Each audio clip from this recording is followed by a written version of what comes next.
Chapter 868. That's more like it. Xiao Chen took the money and counted it. He realized that he still lacked 500 yen, but it seems that the two of them really didn't have any money on them. Thus, he waved his hand in annoyance. Tomorrow, we'll do the same time. Bring the remaining 500 yen over, and we'll call it even. Alright, get lost. The squint-eyed skinny man clenched his teeth and didn't dare to say anything else. He supported the tall man and limped away from the morning market street. Before he left, he glared at Xiao Chen fiercely, as if he wanted to memorize his appearance. Xiao Chen, aren't you too violent? They're obviously not good people. Aren't we keeping a low profile now? What if they come looking for trouble every few days? Cheng Menjing was a little worried as she reprimanded with her brows knitted. It's only the first day of their business, and they've already attracted such trouble. If they come to disturb them every few days, then would they still be able to open their business? It's fine. These people need to be disciplined. If they dare to come again, I'll beat them up. Xiao Chen casually replied, it's not a loss to keep a low profile. If you give them money, then it'll be troublesome if someone comes tomorrow. Look at how I beat up Lu Zhenming and kicked Xiao Yuliang when I set up my stall in the past. Who would dare to come again? Lad, you're in big trouble now. It's better for you to hide for a few days. They will definitely not let this matter go. A stall owner couldn't stand it anymore and reminded. Uncle, there's no one charging fees in the morning market. At most, there's some hoodlums. So where did those two come from? Could they be pretending to be managers? I remember that there weren't any security guards in the morning market in the past. Xiao Chen asked in puzzlement. He had been setting up his stall in the morning market for so long, but he had never seen any security guards patrolling. Could it be that they're new? It seems that you haven't been here for a long time, right? The stall owner sighed and helplessly said, those two hooligans just now looked like security guards on the surface, but they're actually gangsters who used all kinds of excuses to collect fees from the stall owners in the morning market. Xiao Chen's face darkened. The stall owner shook his head and continued, if anyone doesn't pay, hooligans will immediately come looking for trouble. They will either smash the stall or drive away the customers. Everyone will choose to pay in order to make a living. Xiao Chen, how about, we stay at home for 2 days? Anyway, I've earned enough today to live on for a while, so there's no need to clash with those people. I'm counting on this stall to make money in the future. Cheng Menjing's face was a little pale as she hesitated. After listening to the stall owner, she could not help but feel a little afraid. She was not afraid of those hooligans, but now that she and Xiao Chen were being chased by the Kuei Mountain sect, it would be troublesome if their identities were exposed. Missy, you're too timid. They're just hooligans, and you're a first-layer devil master cultivator. You can easily swat them away like flies with a casual wave of your hand. What's there to be afraid of? Xiao Chen was very unconcerned. He placed the equipment back on the tricycle and prepared to pack up and go home. Tisk, you're talking nonsense.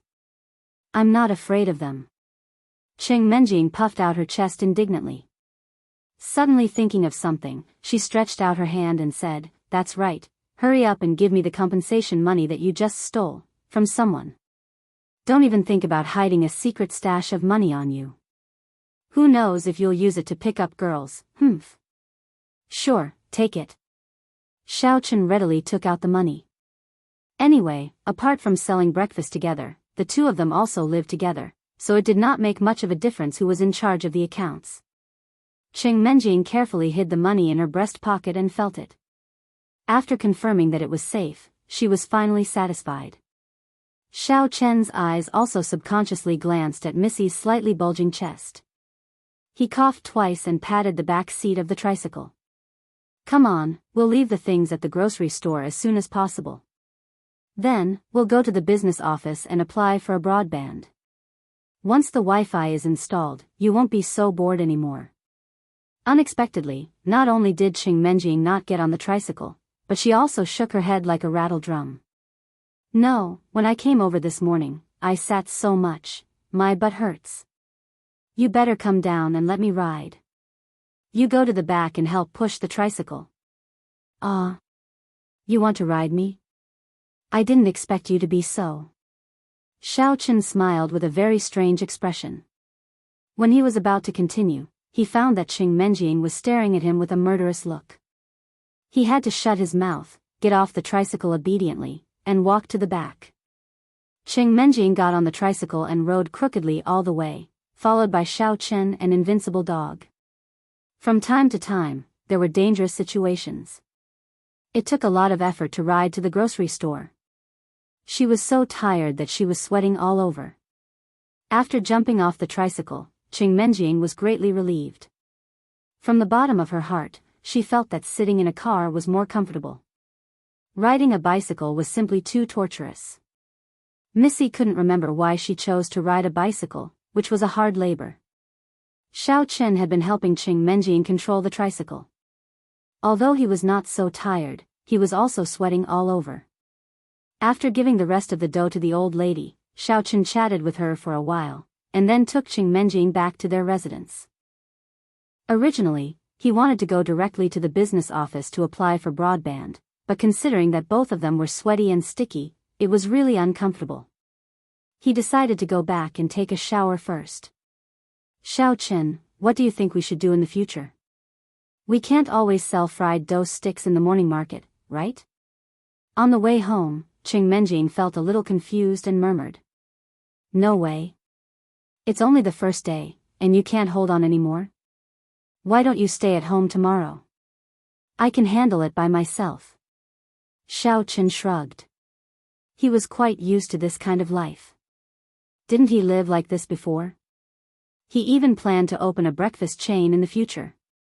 I didn't mean that. I mean, we can't always hide like this, right? Every day, we are always on tenterhooks, always afraid of being recognized by the Quishan sect. When I was selling breakfast just now, I also looked around. I feel like I'm going crazy. Qing Menjing pouted and complained. I didn't think so much. I just hope that Ma Peizhou won't do something desperate and cause trouble for the Xiao family and the Qing family. Otherwise, I can only bite the bullet and fight him. Xiao Chen shook his head, feeling very helpless. Sigh. Qing Menjing sighed and didn't know what to say for a moment. This matter was like a dead end. No matter who made the first move, it would cause unpredictable consequences. Just as Miss and Xiao Chen were having a headache, Ma Peizhou was also very annoyed and scratching his head. He knew that if he went to cause trouble for the Xiao family or the Qing family, he could immediately lure Xiao Chen out, but he didn't dare to do so. Although the pain of losing his son made Ma Peizhou hate Xiao Chen to the bone, he was not a fool. Previously, he exposed his strength to chase after Xiao Chen, which was already considered very impressive. At this time, people in and out of the martial arts world were probably discussing countermeasures and thinking of ways to deal with him. Therefore, after Ma Peizhou woke up, he had been very cautious. No matter what he did, he was careful and kept a low profile. He was afraid that other sects would use him as a target and take the opportunity to impeach him. Although he could escape with his strength, he would definitely implicate the Quishan sect and even Awakening Heaven sect. If things really got out of hand, no one could protect him at that time. Even if he hid at the ends of the earth, he would be easily found by people in and out of the martial arts world. Then, what awaited him was only death. At this time, Ma Peizhou was sitting in the villa by the Lidhua River, smoking gloomily.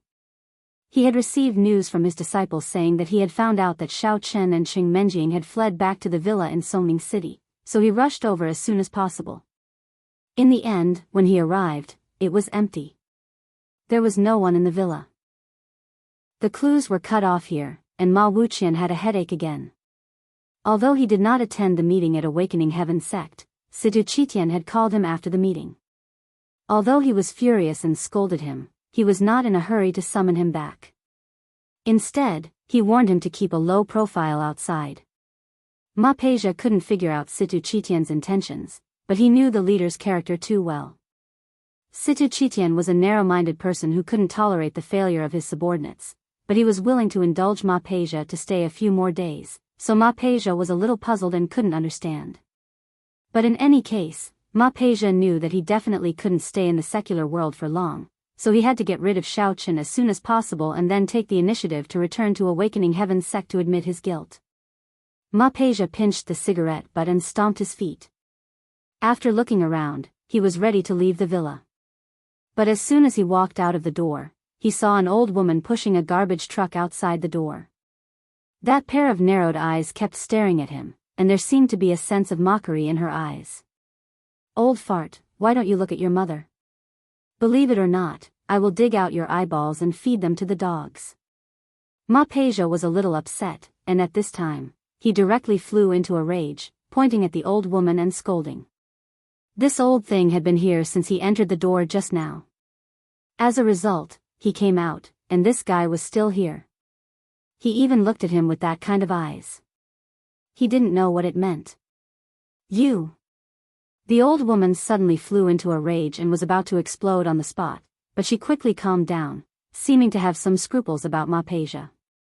She rolled her eyes and said indifferently, "Hee, you mean, you're a woman? F***ck. Are you F***king courting death?" Ma-Peja was so angry that he directly raised his hand. This old thing, he could slap her to death with one slap. But his hand didn't fall for a long time. Ma-Peja thought about it carefully. If he slapped an ordinary person to death and the other sects used it as an excuse to cause trouble, it was really not worth it. Forget it. Left with no other choice, Ma-Peja pretended that nothing had happened and turned around to leave. While walking, he took out his mobile phone and called the disciples of his sect, cursing them in a bitter voice, "You bunch of useless fools. Hurry up and hurry up. Go and find him. If you can't find him, all of you get out of here." Chapter 869. The old woman who was pushing the garbage truck had an almost imperceptible smile on her face. She shook her head slightly as she looked at Ma-Peja's silhouette. "With your level of skill, you still want to look for someone? Go find a ghost. How did you think of asking those disciples who don't even know Xiao Chen to look for Xiao Chen? Where do you expect them to find him? Even if you send people to turn the entire Songning city upside down, you probably won't be able to find a trace of Xiao Chen." Thinking of this, the old woman was too lazy to care about Ma-Peja's whereabouts. Instead, she took out a mobile phone from her pocket and dialed a number in her address book. "Mr. Xing, long time no see. Do you have any instructions for me? Please feel free to speak. I will serve you wholeheartedly." On the other end of the phone, a middle-aged man with a strange accent asked respectfully. It turned out that this old woman was Miss Xing in disguise. She originally thought that as long as she followed Ma-Peja, she would be able to find Xiao Chen smoothly. Who would have thought that after a few days, Ma-Peja was still like a headless fly, running around aimlessly. He couldn't find Xiao Chen's whereabouts at all, not even a single clue. "Yorishima Kikuo, immediately send me a copy of Xiao Chen's information. Remember, I don't want official information from the Supernatural Investigation Bureau. You should know what to do, right?" Miss Xing's voice returned to normal. She was no longer old, but ordered coldly. Her tone had regained its usual arrogance. "Okay, no problem. I will ask Ling Qinxue to send the information to you. May I know your location?" Yorishima Kikuo agreed immediately. This order was not difficult for him at all. After all, he was from the secular world and had done a thorough investigation on Xiao Chen. So, Yorishima Kikuo already had all the information on Xiao Chen in the secular world. He could take it out at any time. "I am at Songning City's Qianhua Waterfront Villa District, Block XX. Ask her to find me directly. That's all." Miss Xing said simply, hung up the phone, threw away the garbage truck, and hid in Xiao Chen's villa. She removed the disguise of an old woman, but still dressed as a man. She sat on the sofa and waited. Not long after, Ling Qinxue drove the car to the villa. After seeing young Master Xing, she handed over the information to him and was in no hurry to leave. She quietly stood at the side, waiting for new instructions. Yukio Yashima had already instructed her to cooperate with young noble Xing as long as he needed it. Little girl Xing opened the document and read it carefully. The information was very detailed. It started from the time Xiao Chen was kicked out of the Xiao family and became an abandoned good-for-nothing, all the way until he became the deputy director of the Supernatural Investigation Bureau. There was all the information about the secular world, but there was no information about the martial arts world. Perhaps it was also because Yorishima Kikuo's ability was limited, and he could not get involved in too many sects in the outer martial arts world. He did not know much about what happened inside, so there was no record of this. Little girl Xing analyzed as she read, mainly focusing on the records of the period when Xiao Chen was down and out. She repeatedly studied it several times, and finally locked her eyes on the section where he and Tang Tang went to the morning market to sell fried dough sticks. He, a dignified demon sect master of the outer martial arts world, actually sold fried dough sticks in the secular world. How unexpected. Little girl Xing tapped on the information page with her finger, and her tone was full of disdain. Little girl Xing made a conclusion in her heart, then looked up and asked, Ling Qinxue, do you know where the morning market is? I have looked into it. It's not too far from the villa, about 15 minutes by car. Ling Qinxue nodded and replied. Okay, let's go. You drive me there now. Little girl Xing put away the information, stood up, and left the villa, directly sitting in the car outside the door. Ling Qinxue did not have any objection. Before she came, Yorishima Kikuo had already told her to listen to little girl Xing's instructions, so she followed him out without a word. After sitting in the driver's seat, she started the engine and drove directly in the direction of the morning market street. When they arrived at the morning market street, it was already noon.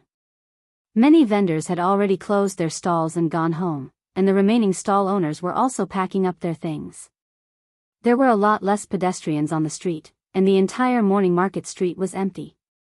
Since she was afraid of exposing her identity, little girl Xing did not get out of the car immediately.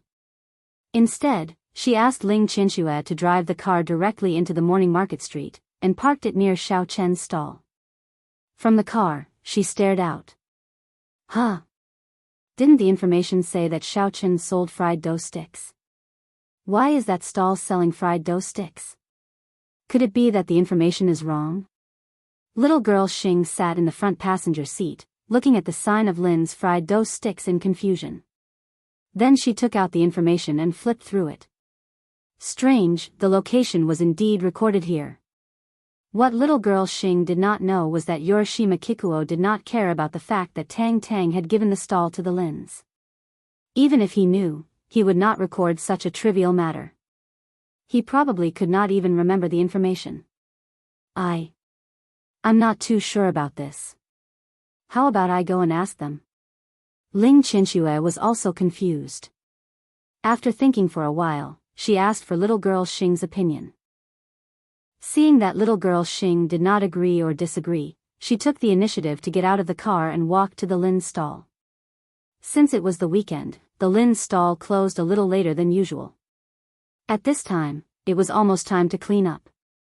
Lin Kuer was helping to tidy up the bowls and chopsticks when she saw a girl walking towards her family's stall.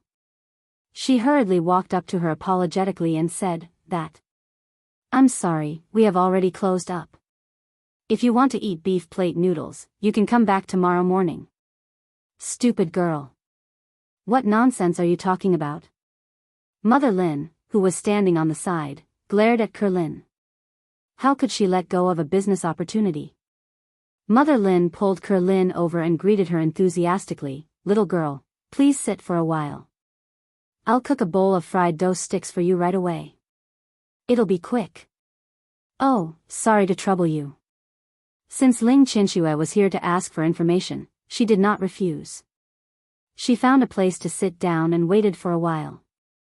Then she pretended to ask casually, Auntie, I remember that there used to be a stall selling fried dough sticks here. It should have been opened by a man and a woman. Why are they changing now? Did they move away? Yes. They moved away a few months ago.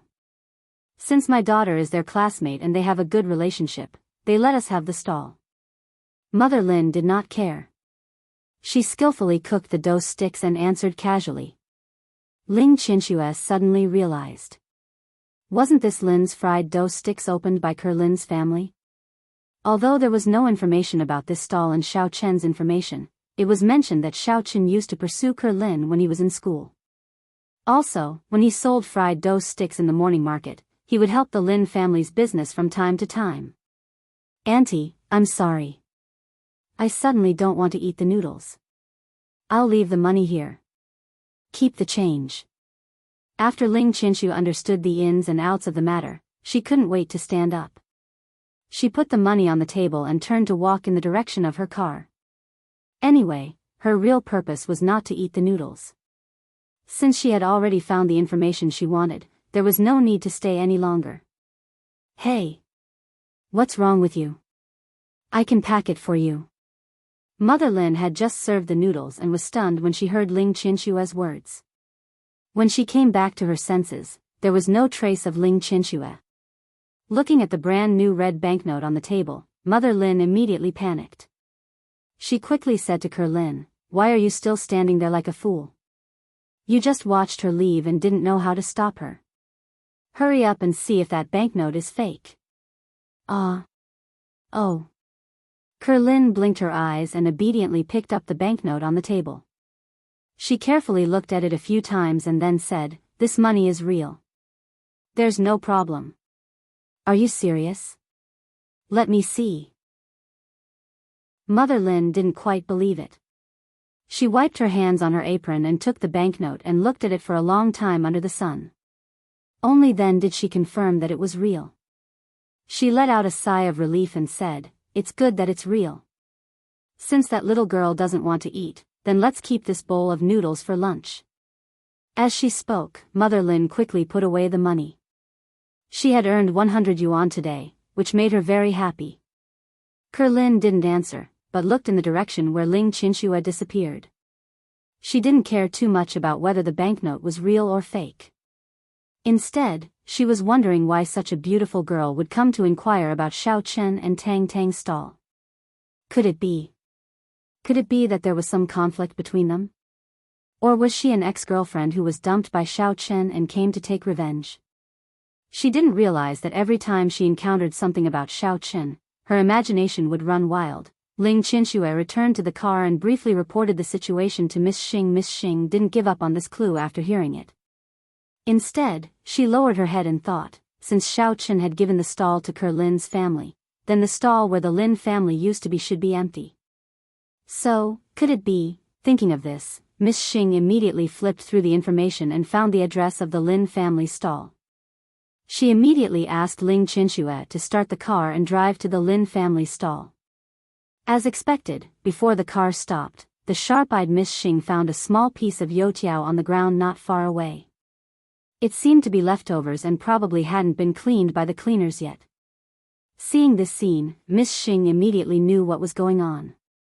But to be safe, she still got out of the car and asked a lot of nearby stalls and customers. There was indeed a man and a woman who had opened a new youtiao stall here, and it had just opened not long ago.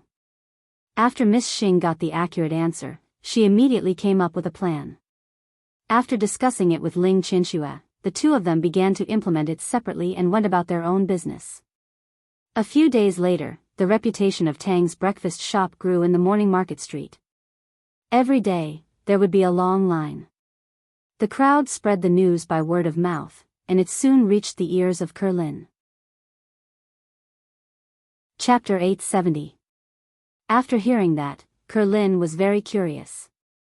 She wondered if Xiao Chen and Tang Tang came back to sell breakfast again. So, she found a little free time and rushed over excitedly. When she arrived at the place, Lin took a closer look and found that although the stall was also selling fried dough sticks and fried cakes, the man and the woman were very strange. She didn't know them at all. Disappointed, Lin was about to leave. Suddenly, the corner of her eyes caught the equipment of the stall.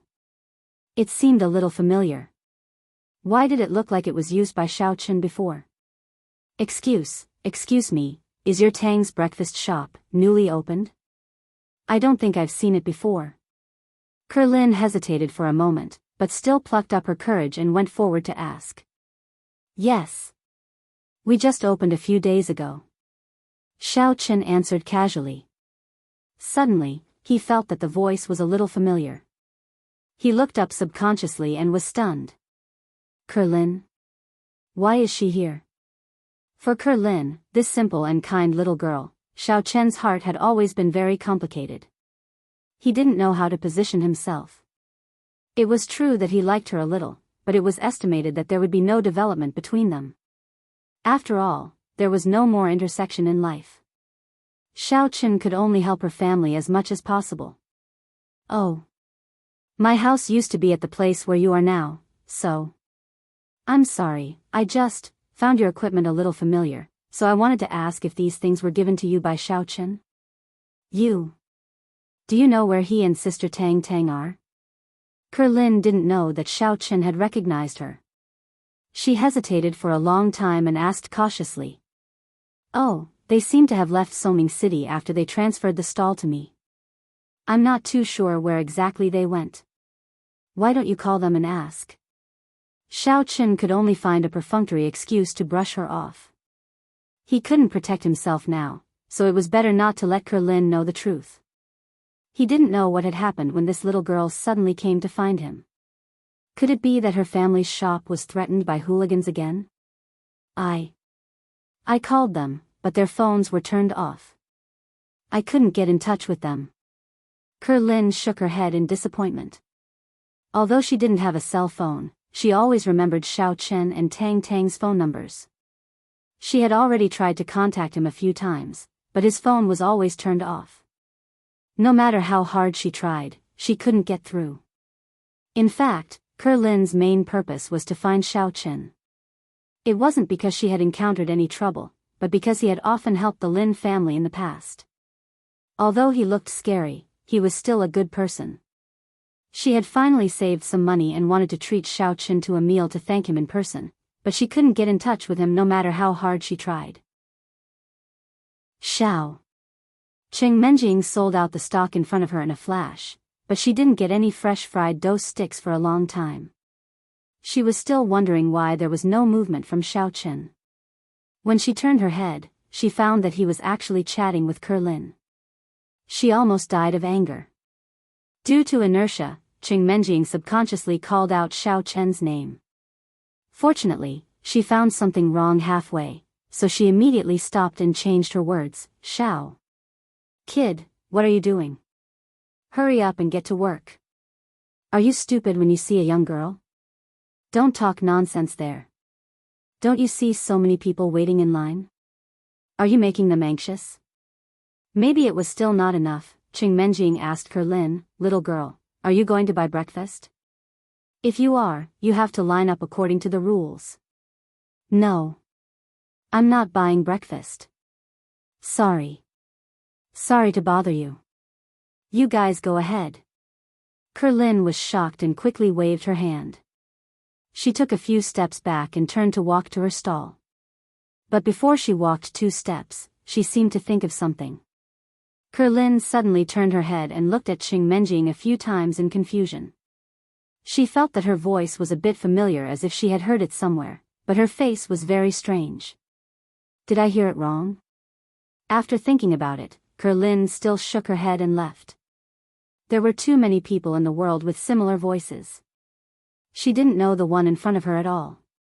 She must have heard it wrong. I say, eldest miss, Lin Kuer was just curious and came over to ask. Why are you so fierce to her? Don't tell me you're jealous. Xiao Chen teased as he continued to fry the youtiao in his hands. When he was with Tang Tang and Shen Jingxian, the miss didn't seem to be so resistant. Only when she was facing Kerlin, she always looked at her with hostility. He didn't know what was going on. Humph. Who has the time to care about your romantic debts? Cheng Menjing rolled her eyes and snappily said, You brat, you've never been able to keep your mouth shut, especially after seeing Lin Kuer. It's as if you've lost your soul. Did I? Xiao Chen scratched his head. He didn't seem to have much of a reaction, did he? Of course you did. Cheng Menjing glared at him hatefully and said, What if you accidentally expose your identity and the people from the Kuei mountain sect find out? Even if Kerlin knows, it won't be a big deal, right? And it seems that you almost blurted out my name just now. How can you blame it on me? Xiao Chen muttered helplessly. I saw that you were just chatting and not doing business, so I blurted it out in a hurry. Now you're blaming me. Cheng Menjing quibbled, then frowned and said, but we really should be careful, or else we'll accidentally spill it. How about, we give ourselves a fake name? From now on, when we set up our stall, we'll call each other by their fake names. Okay, what name do you want? Xiao Chen didn't mind and asked casually. Let me think.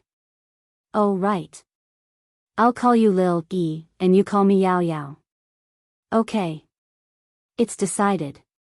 Cheng Menjing thought for a while and gave the answer, nodding heavily with a satisfied expression. What Lil Yi and Yao Yao, where did you find such weird names? It doesn't sound good at all. Xiao Chen smiled bitterly, but he didn't strongly object. It was just a code name anyway. If the miss liked to call them that, then let her be. It's the main characters in School Bells Adjunct, Lin Yi and Chu Mengyao. It's a popular drama on IQIY recently, haven't you seen it? You're simply too old-fashioned. Hurry up and tutor yourself, or else we won't have anything in common. Cheng Menjing glanced at Xiao Chen with disgust and reprimanded him. Okay, I'll go check it out when I have time. Xiao Chen replied casually, but he was pondering in his heart. Why did those two hooligans wearing security uniforms disappear without a trace in the past few days? Logically speaking, according to their attitude last time, they should immediately bring people to find trouble. He was still waiting for them to send money, he was so poor recently. A few days ago, Xiao Chen installed broadband and Wi-Fi in his house, and bought necessary appliances such as a washing machine and a refrigerator. The 2,000 yuan had long been spent.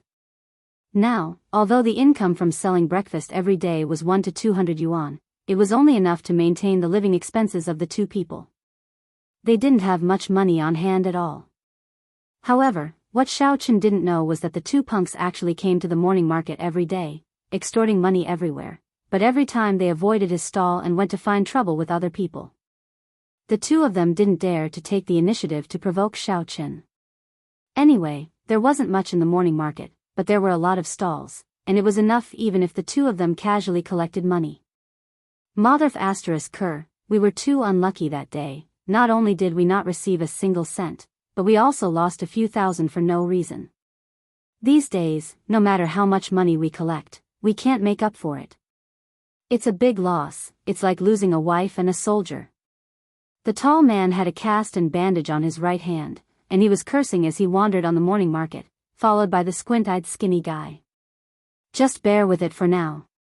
Yesterday, I reported to my big brother. He is now in Lan City, working for some Japanese merchant. He already knows about this situation, and he said that he will bring a few experts back in a few days to stand up for us. When that time comes, we can hold our heads high.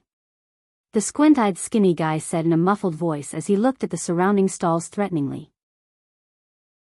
The squint-eyed skinny guy was also very depressed, but the other party's strength was there for all to see. No matter how arrogant he was, there was nothing he could do if he couldn't beat him. Quick, look, that stall seems to be newly opened, it looks quite unfamiliar. The tall man suddenly pointed at a stall not far away, and shouted in joy. The squint-eyed skinny guy looked over, and sure enough, he saw a young couple with a stall, running a business selling pancakes and meat buns. However, the couple didn't seem to be interested in the business in front of them, and they didn't seem to be greeting customers. Instead, they kept whispering to each other, as if they were discussing something, and from time to time, they would look at another stall. Oh ho, that girl looks quite good. The squint-eyed skinny guy's eyes lit up, and he subconsciously licked his lips.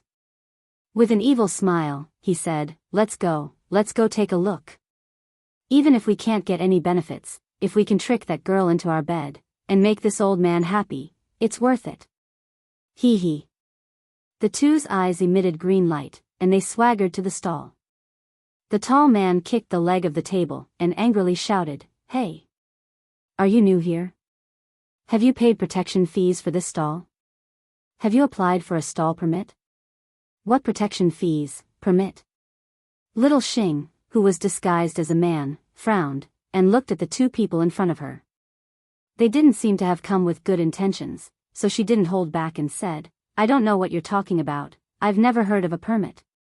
If you don't want to die, then scram. It turned out that little Xing and Ling Qinxue had just bought a stall at the morning market a few days ago, and the location was diagonally opposite Xiao Chen's stall, so that it would be easier to monitor. Little Xing even purposely put on makeup for Ling Qinxue, to ensure that she wouldn't be recognized by Xiao Chen. However, although the two were very strong, when it came to doing morning work, they were instantly dumbfounded, they didn't know how to do it. Left with no other choice, Xing could only find the previous stall owner and hire him to work for them. Chapter 871. After the stall owner received the invitation, he felt a little baffled. He used to earn more than $3,000 selling breakfast. Now, these two people bought his stall and still wanted him to make breakfast. They even gave him a salary of $3,000 a month. Wasn't this the same as setting up his own stall? Sure enough, people were stupid with money. However, the stall owner was also very smart. He didn't complain at all. Although those two people were a bit stupid, this was a great thing for him. He originally set up a stall with his wife to sell breakfast. Now that he could do it alone, his wife was free. This way, he could do other work and earn more money. Why not? Little girl Xing didn't care about these things. Originally, she was a little uncertain. Although that stall was indeed selling fried dough sticks, she didn't recognize the appearance of the young couple. What if they weren't Xiao Chen? However, when she saw Ke Lin looking for them this morning, she was finally sure. Just now, she was whispering to Ling Qinxue, analyzing whether or not Lin Ke had recognized Xiao Chen after she went over. In the end, two people rashly bumped into her, asking her for some protection fee the moment they opened their mouths. Motherf asterisk Ke, I didn't know you were a dog. You're as thin as a wire pole, but your temper is quite fierce. The squinted skinny guy was scolded and instantly became furious. He glared at little girl Xing and shouted, less nonsense, hurry up. Take out $5,000 and I'll consider whether or not I should let this matter go. Otherwise, don't even think about staying here. You. Little girl Xing was a cultivation genius since she was young. When had she ever heard such filthy words? She was so angry that her vision turned black. However, when she looked at Xiao Chen's stall, she forcefully endured it. She couldn't act rashly. If Xiao Chen saw through her, then it would be troublesome. Ling Qinxue was scolded for no reason. She also had a face full of displeasure. However, she still forcefully suppressed the anger in her heart. She pointed at Xiao Chen's stall and asked, their stall just opened, why don't you guys go and collect money from them? Why are you looking for us? You're really crazy. I'm willing. I see that you guys are easy to bully, so I purposely looked for you. What about it? The squinted skinny guy's nose was in the air. Seeing that the couple didn't dare to say anything, he was sure that they were afraid of trouble. He put on a fake smile and said, how about this, little girl, you play with us for a few days. As long as you make us happy, then we'll write off the protection money. Ling Qinxue was stunned. She had never seen such a shameless person. Her heart was burning with anger, but for a moment, her hands and feet couldn't react. She just stood there stupidly. Seeing that Ling Qinxue didn't have any reaction, the squinted skinny man was relieved. He reached out his hand, wanting to take advantage of Ling Qinxue. He even flirted, that's more like it. Pa.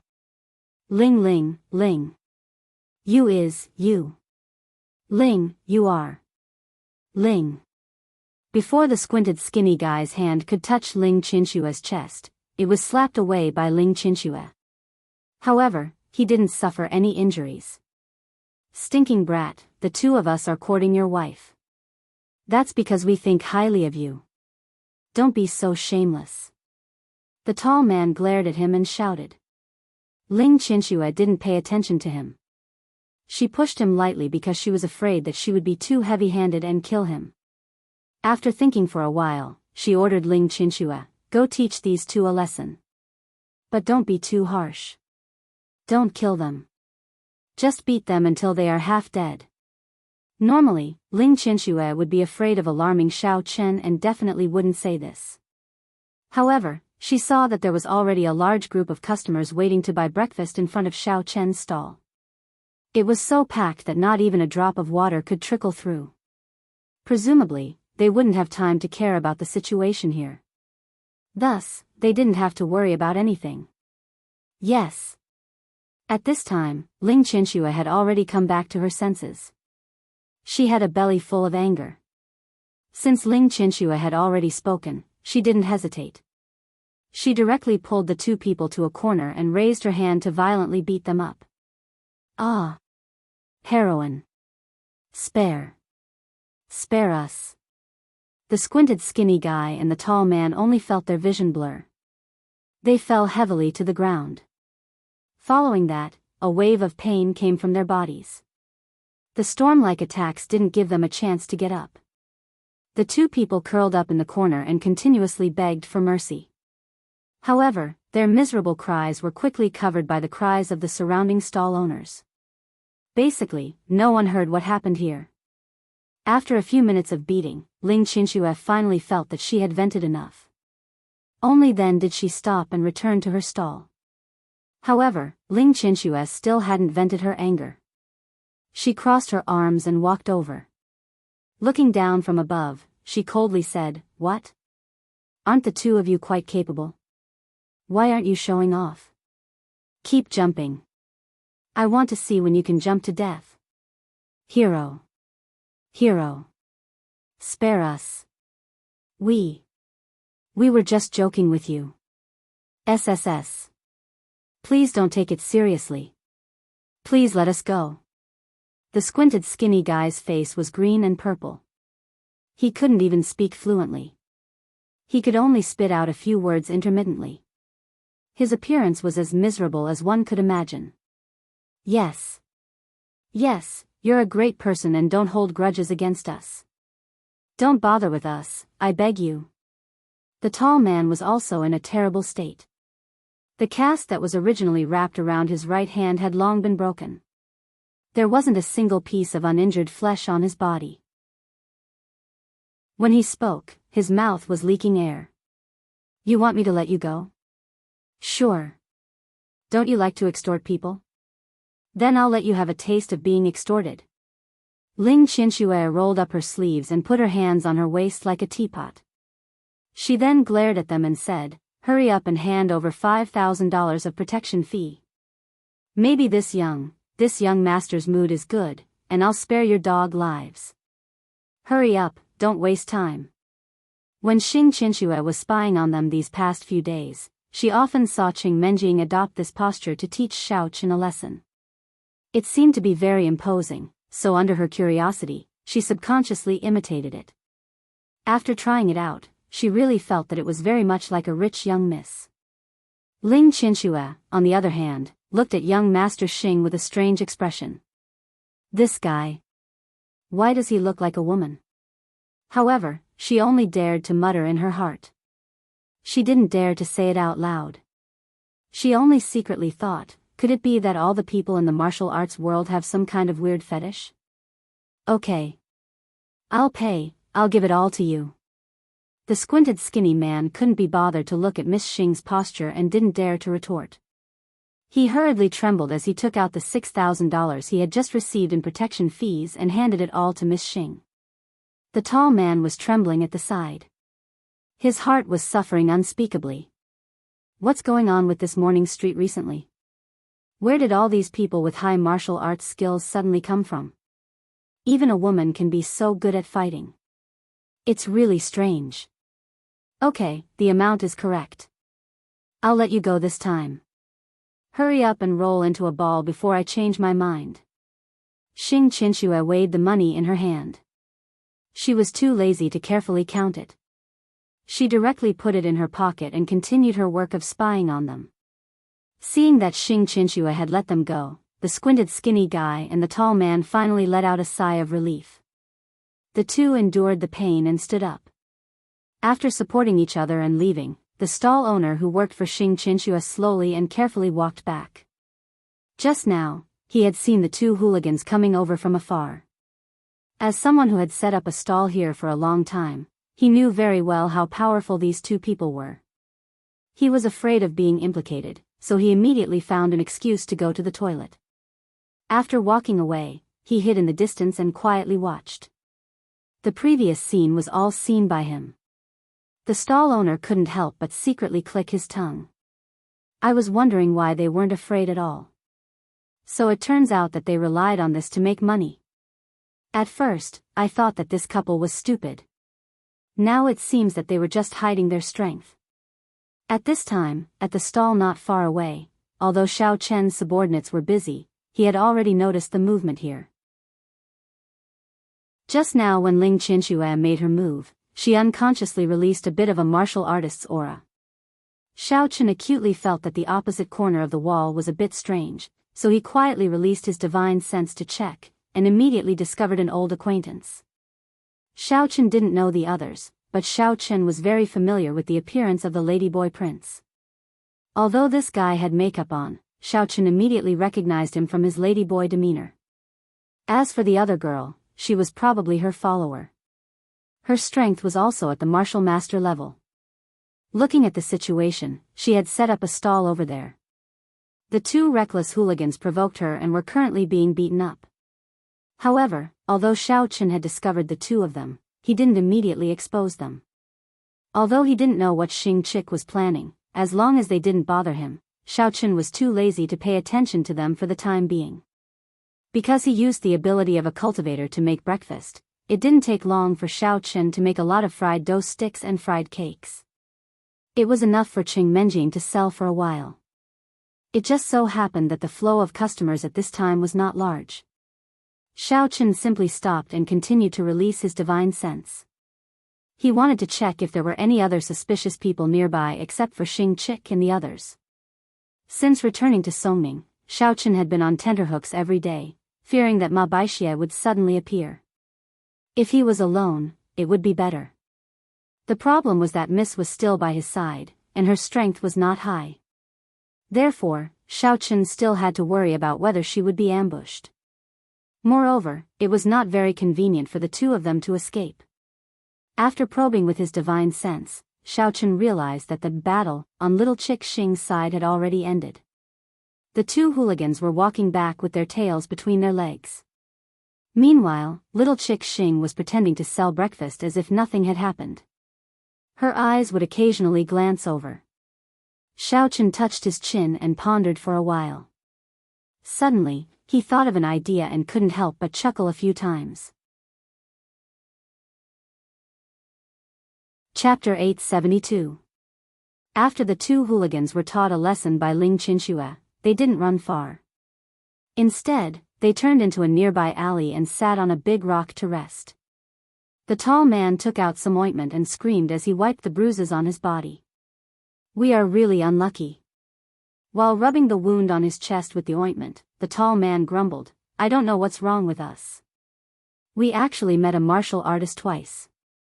I didn't expect that girl, who looked pretty and weak, to be so heavy-handed."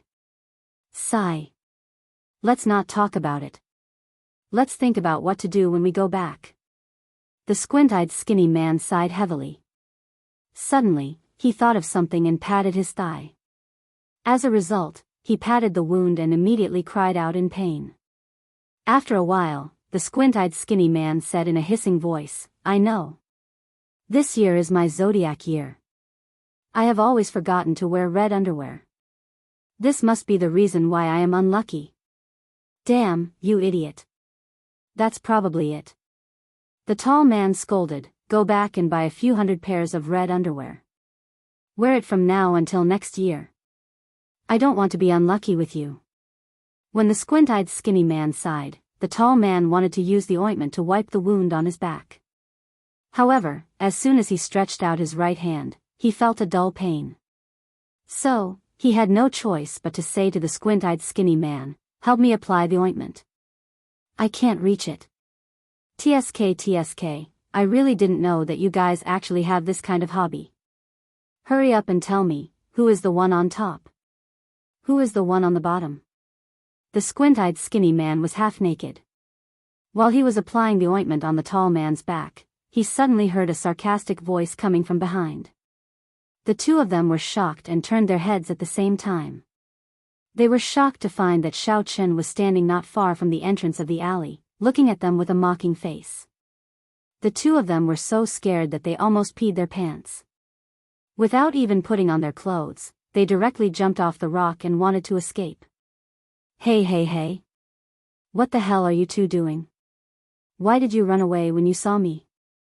What's the matter? You don't want to pay your debts? Do you want to go back on your word? How could Xiao Chen let them escape so easily?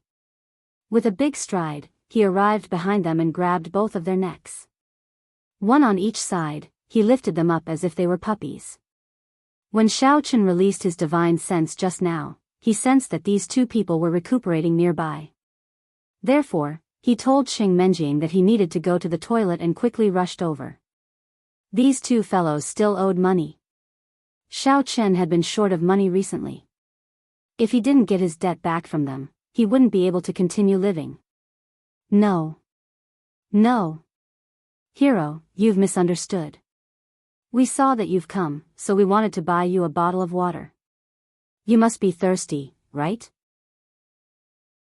The squint-eyed skinny man complained incessantly. He racked his brains to come up with a reason while his eyes rolled around. He was thinking intensely about how he could escape successfully.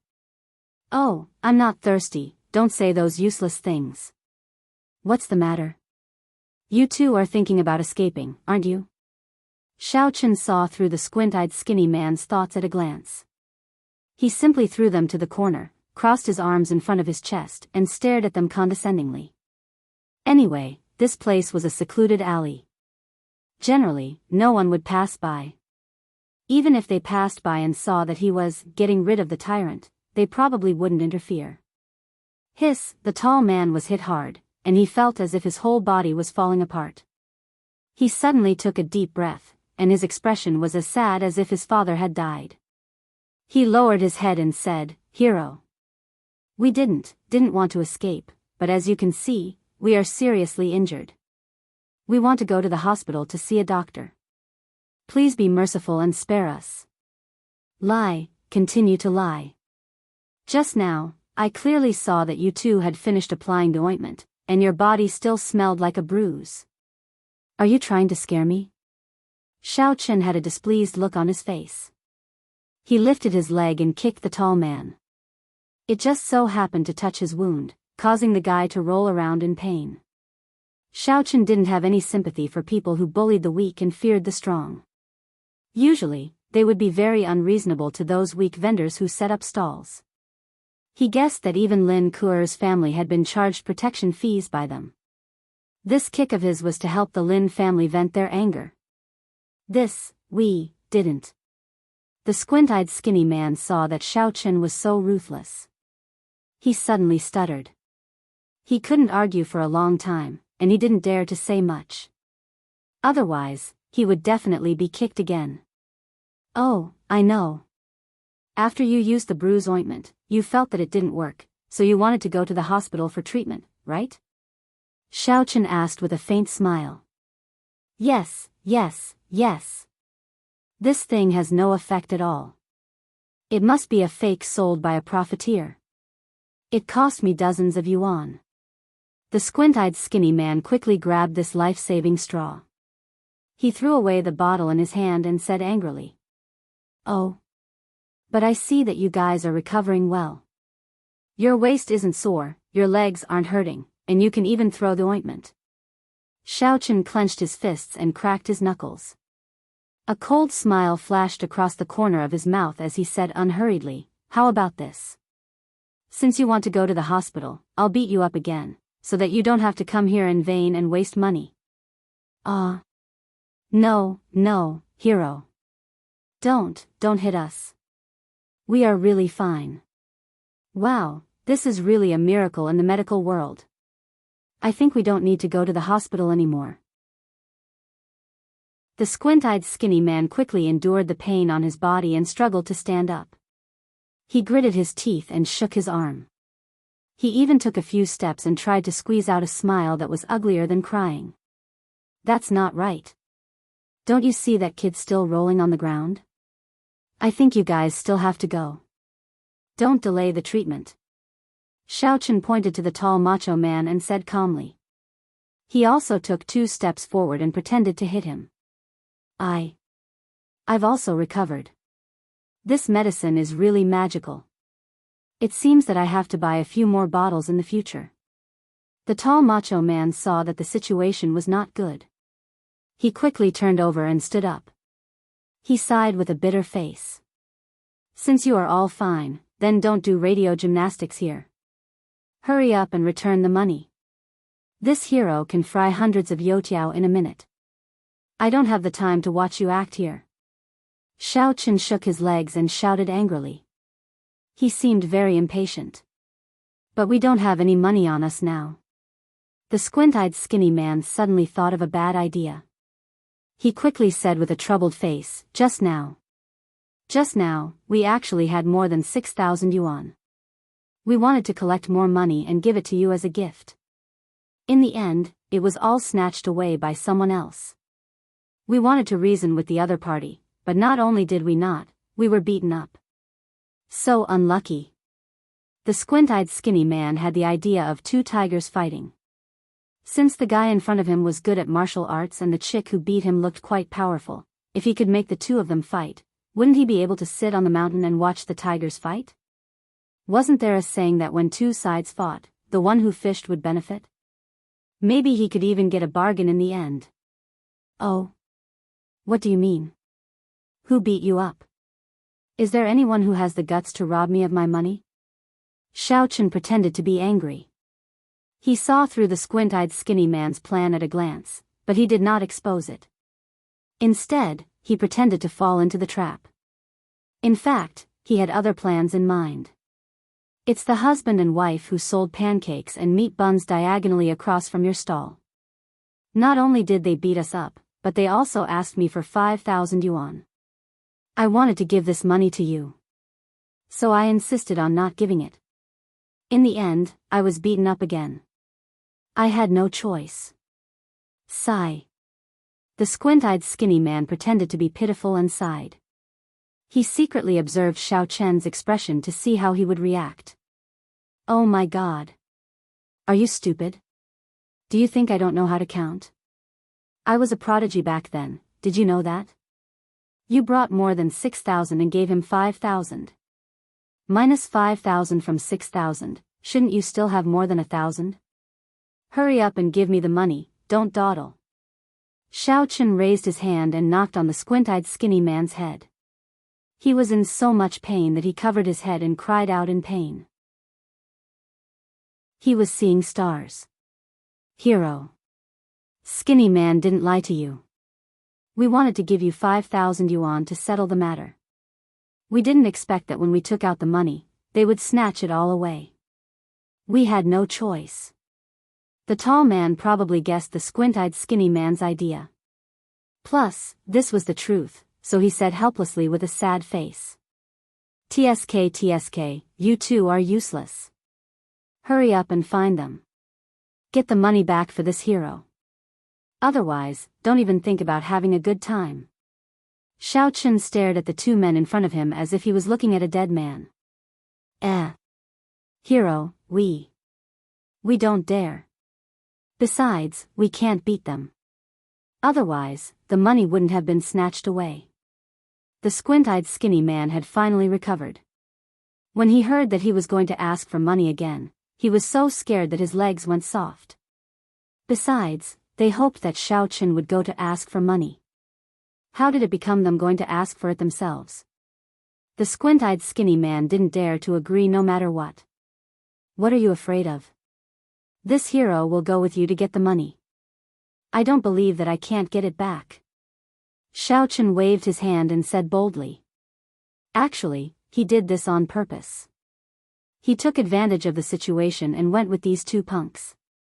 Xiao actually wanted to see what this chick Xing was up to. Now that there was an opportunity, he obviously couldn't let it go. This. The squint-eyed skinny man and the tall man looked at each other. Both of them saw the fear in each other's eyes. Although their goal was achieved, they were still a little scared when they thought about how they had to follow. The squint-eyed skinny man hesitated for a moment and said carefully, "That. Hero, your martial arts are unparalleled. Of course, you aren't afraid of them. But with our bodies, I'm afraid." Without waiting for the squint-eyed skinny man to finish, Xiao waved his hand and interrupted him impatiently, "Don't talk nonsense. I'll give you two choices. Either you come with me to get the money or you go to the hospital. Choose."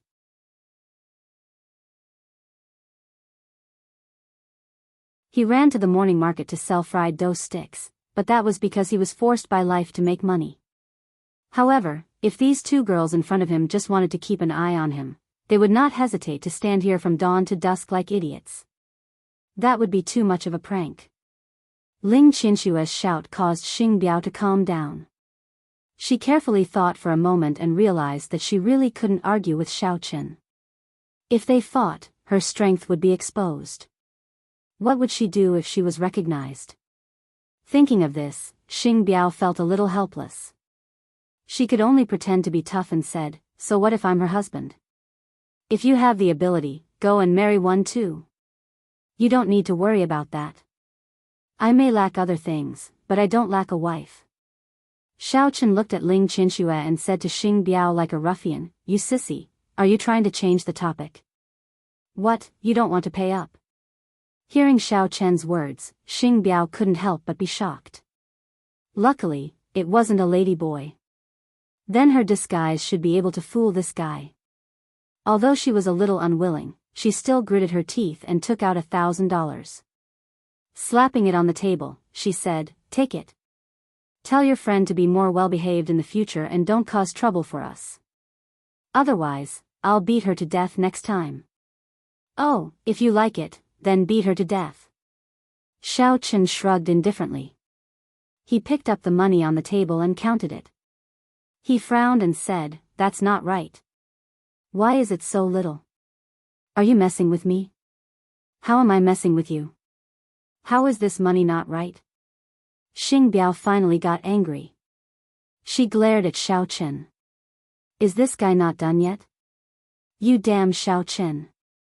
Don't think that just because you helped me once, you can take a mile after being given an inch. If it wasn't for the mission, would definitely beat you up. Didn't I say it's more than 1,000? There's only 1,000 here. Where's the rest of the money?" Xiao took the money and patted it in his hand. With a face full of disbelief, he said, "I used to be a top student. Don't try to trick me. You. All right, I'll give you another $500. Is that okay?" Xing Biao suppressed her anger and took out another $500. She stared angrily at Xiao. Her chest was heaving up and down. One look and it was obvious that she was furious. Xing Biao really didn't expect Xiao to be so shameless. She thought that those gangsters were already too much. In the end, Xiao was even more unreasonable than them. He was even calculative about $500. If she knew this would happen, she would have taught him a lesson back then. Of course not. "I already saw that there's so much money in your pocket. It must have been given to you by them just now. These two people owed me money first. Even if they want to pay me back, there should be a first come, first served basis, right? You have to give me all of that first." Xiao pointed at Xing Biao's pocket and reached out for the money. He didn't expect his fingertips to be so close to Xing Biao that he accidentally touched something soft. You. Xing Biao's face instantly turned red. She shrank back a little. She wanted to scold Xiao for being a pervert, but when the words reached her mouth, she suddenly realized that something was wrong. She quickly swallowed them back down. She could only stare at him fiercely. She wanted to skin him alive. This was already the second time. Was Xiao doing it on purpose? Could it be that his identity had been exposed? Was that why he used such a despicable method to expose her identity? However, this time, Xing Biao wrongly accused Xiao Chen. Her fingers touched because she was so angry that her chest was heaving up and down. And Xiao Chen subconsciously retracted his hand. His fingers secretly rubbed against it. TSK, it felt pretty good. Are you done yet? Seeing Miss Xing's face turn red and speechless, Ling Qianxue hurriedly walked over. With a face full of disdain, she said, "You're a man, yet you're fussing over a few $1,000s. Do you have any prospects? I think people like you are destined to sell breakfast for the rest of your life." At this time, Ling Qianxue's impression of Xiao Chen had already plummeted. In the past, she still had some respect for him. Now, she hated him to the extreme. She didn't expect that after he fell, he would act like a ruffian. He only knew how to haggle over every ounce. Where did he look like the leader of a demon sect? He was simply a stray dog that would bite whoever he caught. I'm happy to sell breakfast for the rest of my life. What can you do about it? Xiao Chen retracted his hand and glared at Ling Qianxue. His face and neck were red as he shouted, "What? You still want to fight? Fine. Bring it on. You." Humph. Ling Qianxue opened her mouth and was speechless. She felt helpless in her heart. She had never seen such a scene before. It was like a scholar meeting a soldier. She couldn't reason with him. Even if she really wanted to fight, she couldn't beat Xiao Chen. In her depression, she could only roll her eyes and angrily turn her head to the side. Fine. Here. I'll give it all to you. Is that okay? Little Miss Xing regained her senses. Seeing that Ling Qianxue had also lost, she really didn't want to be entangled with Xiao Chen any longer. She simply took out all the money that the squinted skinny man had given her and handed it to Xiao Chen. She waved her hand dispiritedly and said, "Are you satisfied? Take the money and scram. Don't interfere with my business. Are you stupid? You beat my friend up like this. Shouldn't you pay some medical fees?" Xiao Chen was a little surprised by little Miss Xing's forbearance.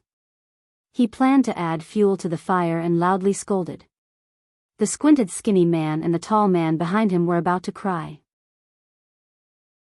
How touching. This hero actually remembered to ask for medical fees for us. What a warm-hearted and chivalrous person. Fine. You win. Little Miss Xing was so angry that her whole body trembled.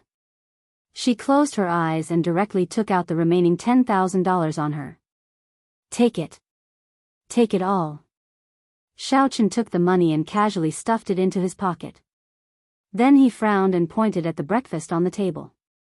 He unhurriedly said, "Also, give me 10 portions of these meat buns, pancakes, and porridge for free. I spent so much time talking nonsense with you guys. I'm hungry."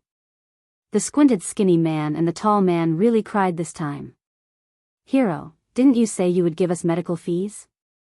Why did you put it in your pocket? Is there even a share for us?" Little Miss Xing originally thought that this was the end of the matter. After hearing Xiao Chen's rambling, she almost went crazy. Are you a pig? Can you finish all this by yourself? Why are you asking so many questions? Even if I can't finish it, I can still feed it to the dogs." Xiao Chen casually picked up a steaming meat bun and stuffed it into his mouth. He also took 2 unsteamed buns and stuffed them into the mouths of the hooligans behind him. The 2 hooligans wanted to cry, but they didn't dare to spit them out. They could only bite the dough in their mouths with twisted expressions. Xiao Chen ate the meat bun while shaking his legs. "Stop talking nonsense. Hurry up and pack it up for me," he thought to himself. "I don't believe that you can still endure such ruthless humiliation. Pack it up for him. Give everything to him." Little Miss Xing took 2 steps back and held her forehead. She felt a splitting headache and couldn't think normally. She could only wave her hand and ask the stall owner to pack up the pastries. She estimated that if she continued to tangle with Xiao Chen, she would very likely vomit blood. After taking the 2 big bags of pastries from the stall owner, Xiao Chen's face was full of satisfaction. Little Miss Xing and Ling Qinxue, on the other hand, felt exhausted. They didn't expect Xiao Chen to be so difficult to deal with. It was even more troublesome than fighting with cultivators of the same level. Chapter 874. Although the stall owner obediently packed the pastries, he was confused in his heart. Weren't these 2 bosses very powerful just now?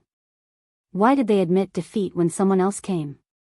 Also, they didn't make a move and just swallowed their anger. It looked like it was a taboo. The 2 punks were even more dumbfounded.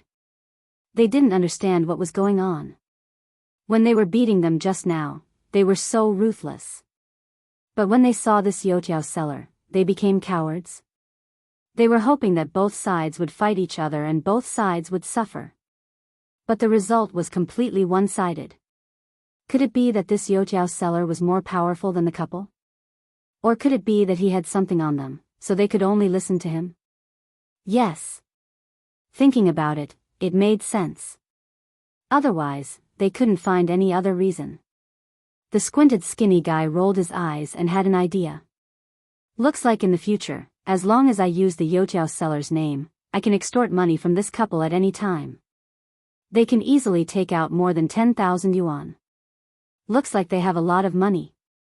Carrying the food, Xiao Chen couldn't think of anything else, so he turned around and walked back to his stall. As he turned around, Xiao Chen sneered. There was something wrong with these 2 girls, and it was a big problem. Teasing them like this, yet they could hold back and not explode. They must have some ulterior motive. Looks like I can extort money from them from time to time in the future. My living expenses will also be settled. Oh right, I can eat buns and youtiao for free. They really are the perfect example of providing help in times of need. Plus, these 2 girls don't fight back. If that's the case, then you 2 can bear it if you want. Maybe this Xing chick is preparing to learn to be a ninja from Ling Qinxue? There's a knife on top of the word endure. Let me sharpen it. Xiao Yi. What are you giggling about? Why did you go to the washroom for so long? Did you go to find Kerlin again? Seeing Xiao Chen come back with 2 big bags of food with a silly smile on his face, Qing Menjing was a little angry. She put her hands on her waist and asked, "You know we don't have money right now. Why did you buy so much food? Aren't you poor enough?" Xiao Chen froze when he heard the name Lil Yi. He subconsciously turned his head and looked around, but didn't see anyone else. He then realized that this was the nickname Qing Menjing gave him. With a chuckle, Xiao Chen explained, "There are many people in the toilet, so we have to queue up. As for these noodles, they were given to me for free by the 2 silly girls. I didn't spend a single cent." Silly girl? Tell me clearly, who gave it to me? Why didn't he give it to anyone else but you? Qing Menjing frowned, but then she remembered that she was in charge of the income from the stall. Xiao Chen didn't have much money on him at all. It wasn't enough to buy so many things. Oh, it's from the stall across the street. Xiao Chen pointed at Xing's stall and happened to see her glaring at him with a pair of fiery eyes. He made a V sign with his hand and then explained what had happened. Ah. Then wouldn't our identities be exposed? Qing Menjing exclaimed, then frowned and muttered, "It feels weird to be stared at like this every day. Xiao Chen, why don't we set up our stall somewhere else?" Qing Menjing was indeed a little worried. She didn't think that someone would find them so quickly, and they even set up a stall across the street. Although they didn't come looking for trouble, the feeling of being watched was still uncomfortable. And if it was so easy to find them, didn't that mean that Ma Baoqiao could also find them quickly? It's okay, they can stay there if they like. Not only will we have free breakfast in the future, but we can also scam them when we run out of money. That's pretty good. Xiao Chen waved his hand nonchalantly, then took out a big stack of money from his pocket and handed it to Qing Menjing. He continued to fry the dough sticks. But what was different from the past was that although Qing Menjing took the thick stack of money, she didn't feel happy because of it. She would still sneak a glance across from time to time with a complicated expression. There was an indescribable strange feeling in her heart. Although the two people didn't have any hostility, when she thought that someone was watching them not far away, Qing Menjing still felt a little uncomfortable. But she couldn't think of a solution, so she could only quietly sell the dough sticks. After Lin went back, she was a little absent-minded for a few days. She didn't know why, but ever since she went to the newly opened Tang breakfast shop, she began to worry about Xiao Chen. She didn't know where he went and why he disappeared for so long. On the weekend, Lu Shuangshuang asked Lin to go shopping. It just so happened that Lin was also planning to buy some clothes for the season. Look at this dress. Do I look beautiful in it? Lu Shuangshuang was holding a blue dress from a stall. She kept comparing it in the mirror and asked with a smile. Although Grandma Lu's illness was cured and there was no need to worry about medical expenses, Lu Shuangshuang didn't like to spend money extravagantly. She even considered Lin's feelings and didn't even drive her Land Rover. Anyway, she felt that Xiao Chen liked her wearing the clothes from a stall. She didn't need to show it to others. Oh, not bad. It looks good. Lin said casually, but her attention didn't seem to be on the clothes. Instead, she was thinking about something. What about this one? Compared to the blue one, which one is more suitable? Lu Shuangshuang picked up a yellow dress and compared it to her body. Not bad. Both look good. Lin said casually, but her eyes were staring into the distance. Her eyes were blank, and her hands were mechanically picking the clothes. Is that so? But I like both of them very much. Which one should I buy? Lu Shuangshuang mumbled to herself, noticing that Lin Ke seemed to be preoccupied with something else. Lu Shuangshuang picked out another dress and pretended to be happy. She said to Lin, "Okay. Then let's buy this one. What do you think, Ke?" "Sure. If you like it, then buy it." Lin replied first. Then, she came back to her senses. She saw that Lu Shuangshuang was holding a man's dress in her hand. She couldn't help but wonder, "Shuangshuang, the dress in your hand, looks like it's a man's dress?" "You just realized. What were you thinking just now? You were so preoccupied. You didn't even notice what clothes I was holding. Are you having some lovesickness?" Lu Shuangshuang frowned and asked. Just now, she deliberately used the men's dress to test Lin's reaction. In the end, Lin didn't realize it and didn't react in time. "You? What are you talking about?" "I was just thinking about Xiao Chen." "No. I am. I don't know how to say it. Anyway, it's not what you think." Lin explained weakly. Her face was full of depression. She wanted to talk about her recent experience, but in the end, she blurted out Xiao Chen's name. Even she didn't know why. "Haha. You're still saying it's not lovesickness.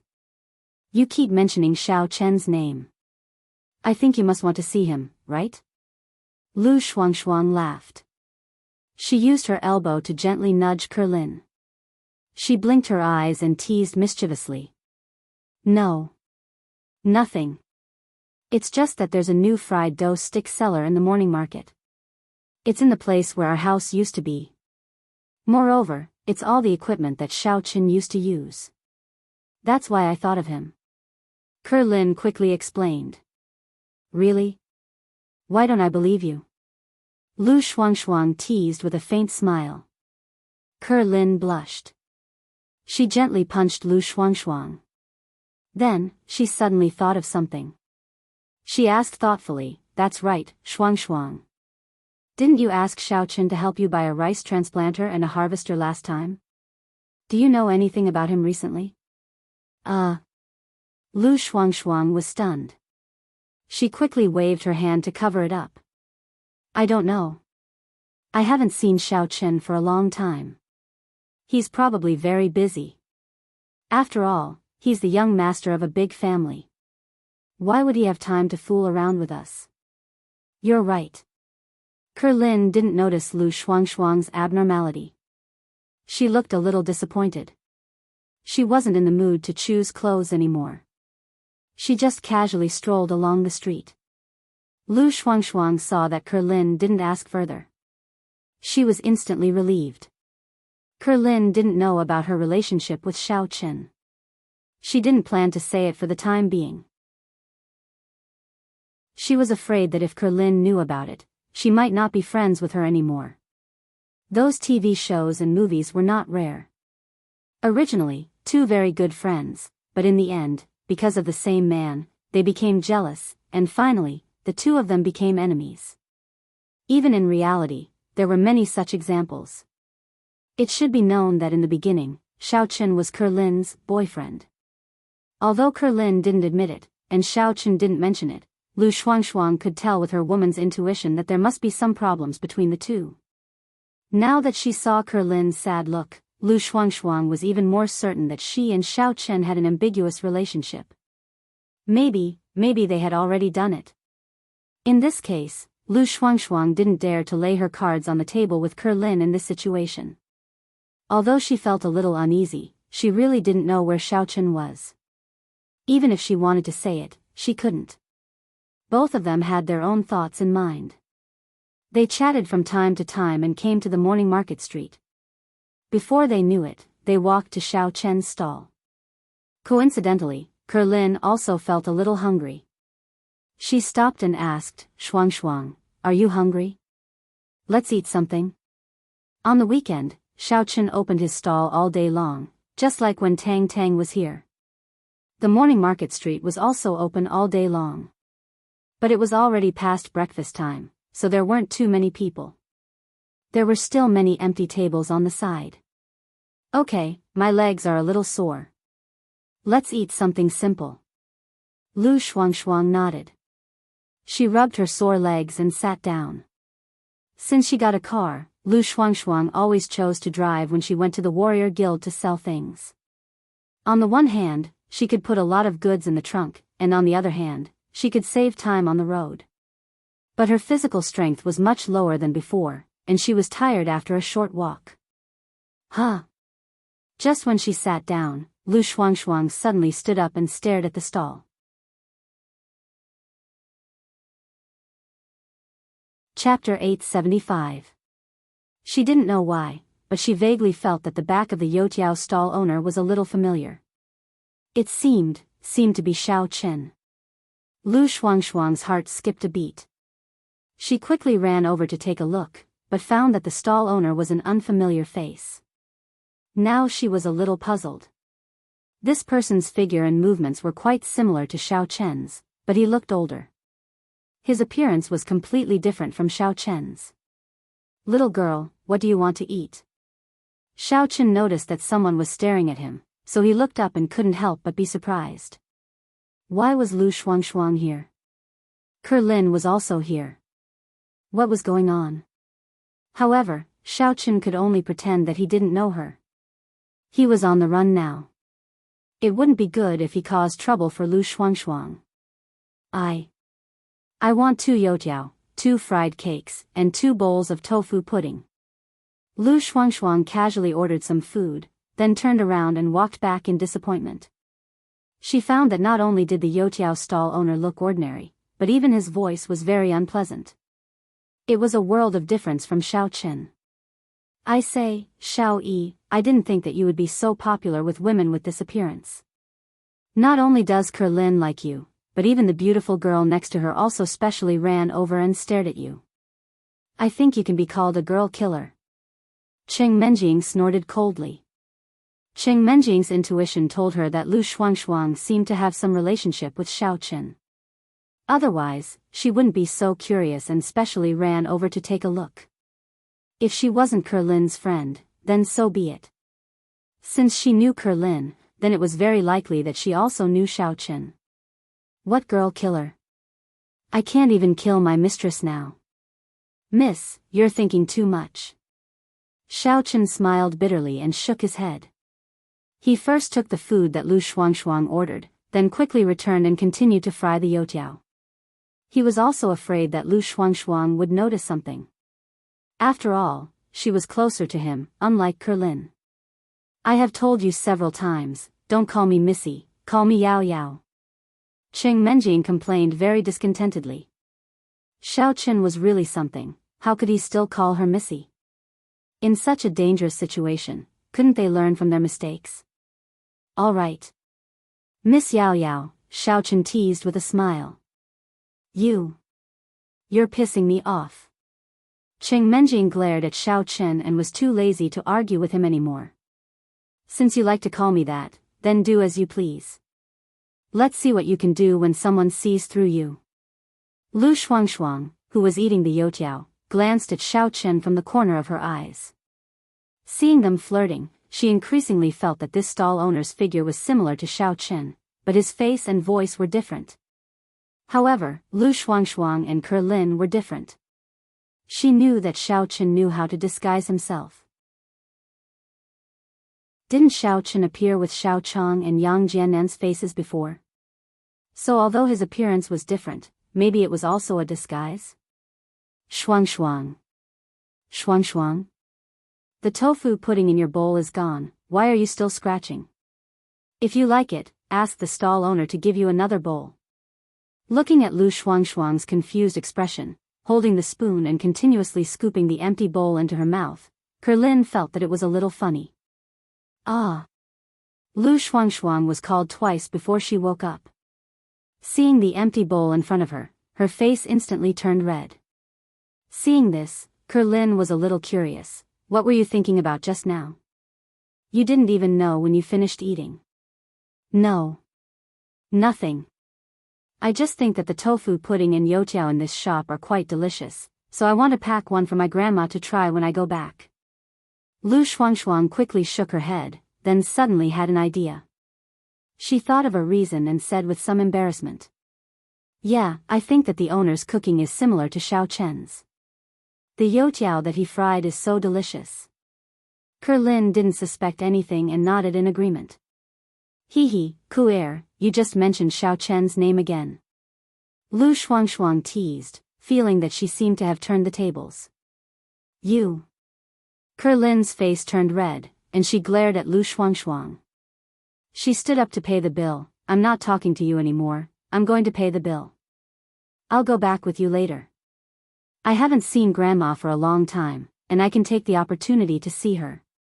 Let me do it. Lu Shuangshuang pressed Kerlin on the seat, took out her wallet, and ran in front of Xiao Chen.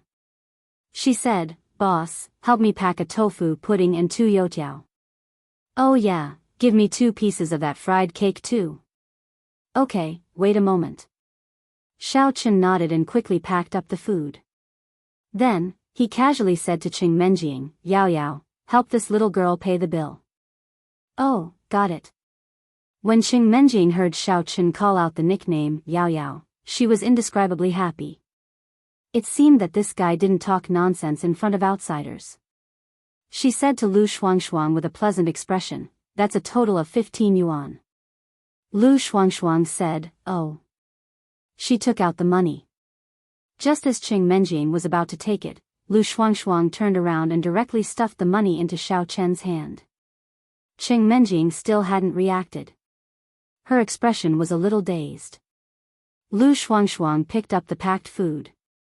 She didn't forget to seriously look at Xiao Chen a few times. Only then did she leave with Kerlin. Xiao Chen was a little helpless. He was wondering if Lu Shuangshuang had seen through his disguise. The small action of stuffing money into Lu Shuangshuang's hand seemed to be a hint. It seemed that he had to be more careful in the future. Hey! Why are you in a daze with that sneaky face of yours? Do you know her? What did she want to do just now? Cheng Menjing pulled Xiao Chen's sleeve and asked. Cheng Menjing was really puzzled. She had already stretched out her hand, but Lu Shuangshuang purposely handed the money to Xiao Chen. It was really strange to say that there was no problem. Yes, I do know her. When I went to the Warrior Guild to accept a mission, I bought a pair of binoculars from her. Later, I found out that she is Kerlin's friend. Her name is Lu Shuangshuang. Xiao Chen didn't deny it. After all, Lu Shuangshuang's behavior was too obvious. That was why it aroused Qing Menjing's suspicion. It was useless even if he quibbled. It can't be that simple, right? I think that Lu Shuangshuang seems to have recognized you.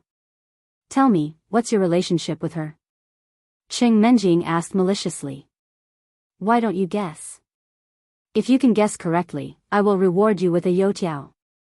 Xiaochen picked up the youtiao that had just been fried. Humph.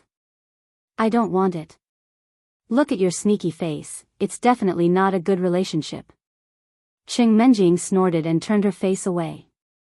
Hee, that's great. I can save another youtiao. Xiaochen didn't refute. In order to prevent Qing Menjing from thinking too much, he lowered his head and concentrated on his work. Qing Menjing wanted to ask a few more questions. However, it was almost noon and there were more customers. She had no choice but to immerse herself in her work. Songning City, in a private room of a restaurant. A guy with a head full of red hair, wearing a bright red trench coat, a large gold chain around his neck, and a shiny gold watch on his wrist sat on the sofa in high spirits with a cigar in his mouth. Beside him were two expressionless young men in black suits. One of them had a calm expression, while the other was a little impatient. From time to time, he would use his fingers to tap on the table. It seemed like he was waiting for someone. Brother Red Hair. You're finally back. The door of the private room was suddenly pushed open. A figure walked in. If Xiao Chen or Miss Xing were here, they would definitely recognize the person. It was the squinted skinny guy that was beaten up by the two of them. However, the tall man wasn't here. He was alone. They were the underlings of Red Hair. Red Hair had just returned to Songning City and summoned the two of them. When the squinted skinny guy received the news, it was as if he had met his savior. He quickly ran over. The two of them were beaten up like dogs in the morning market. Naturally, they had to find their boss for help. Shouji, what took you so long? Where's little Gao? Don't you see me as your boss anymore? Red Hair was a little unhappy. Shouji was the squinted skinny guy's name. However, because it wasn't very auspicious, he was usually called Skinny. As for little Gao, he was the tall man. I'm innocent, brother Red Hair. We don't have time to play. We're all in the hospital. I heard that brother Red Hair came, so I rushed out of the hospital. The squinted skinny guy cried. Hospital? Then why are you the only one here? Is little Gao's injury very serious? Red Hair frowned. He did hear the squinted skinny guy talk about being beaten up on the phone. However, it wasn't clear in a few words. He thought he had already recovered. Sigh. Don't talk about it. His old injury hasn't healed yet, but he was beaten up by a little girl who set up a stall in the morning market. That's miserable. He's still recuperating in the hospital, but he should be discharged tomorrow. I'm slightly better than him, so I can come over to greet you. The squinted skinny guy sighed helplessly. F***CK. That little girl is that powerful? Red Hair slammed the table. He was confused and angry. What's going on? I've only been away for a few days. How did a bunch of powerful people suddenly appear on the morning market? Didn't that guy named Xiaochen leave a long time ago? Oh, that little girl isn't that powerful. The powerful one is a guy who sells fried dough sticks. But that girl's punches and kicks are also very powerful. But the most powerful one is still the one who sells fried dough sticks. The squinted skinny guy wanted to explain, but he felt that it was getting more and more confusing. Stop. Tell me from the beginning. Red Hair was confused and immediately interrupted. Brother Red Hair, this is what happened. The squinted skinny guy took a deep breath and explained his recent experience in detail. WH. What? What does the guy who sells fried dough sticks look like? Is his name Xiaochen? After listening to the squinted skinny guy's story, Red Hair was shocked. He almost spat out the cigar in his mouth. He remembered that the squinted skinny guy had never seen Xiaochen before, so he quickly described Xiao Chen's appearance. Red Hair couldn't help but be afraid. After all, he had suffered a lot in the hands of Xiao Chen. Many of his backers were no match for him. If he hadn't followed Xie Chen and got to know his current backer, Yakashima Kishio, he would probably have to return to the morning market to collect protection fees again. Therefore, whenever Red Hair heard the name of the person who sells fried dough sticks or Xiao Chen, he would involuntarily shiver. It was too scary. Chapter 876. I don't know his full name, but I think his nickname is something like Xiao Yi, and he doesn't look right, said the skinny guy after some thought. That's good, as long as it's not Xiao Chen. Red Hair let out a sigh of relief. He was no longer nervous and leaned back on the sofa. He pointed at the two men in black suits and introduced them. These two are ninja masters from Japan. They're very strong, equivalent to a stage 5 inner force martial artist. It'll be a piece of cake for them to deal with that girl and the Youtiao guy. Red Hair didn't know much about practitioners. He thought that stage 5 inner force was already very strong, which was why he was so confident and fearless. Huh. These two masters are martial artists. Nice to meet you, brother. Nice to meet you. The skinny guy looked at them with admiration. He was even worse than Red Hair. He didn't even know what a martial artist was. All he knew was that they were much stronger than ordinary people. Since there were martial artists helping him, he didn't have to be afraid anymore. The bun girl only knew a little martial arts. As for the Youtiao guy, he only had a bit more strength. How could he be compared to a martial artist? At the thought of this, the squinted skinny man was so excited that he even straightened his back. Emichim, not bad. How about this, I'll bring 2 masters with me tomorrow to help you get revenge. It's getting late now. Let's eat first, and then we'll go to the dreamland to have some fun later. We'll also find a few young models to welcome the 2 experts. The red-haired man waved his hand and said straightforwardly. Ever since he started following Yorishima Kishio, Red Hair had secretly earned quite a lot of money. Gradually, he felt that he had stepped into the upper class of the mafia society.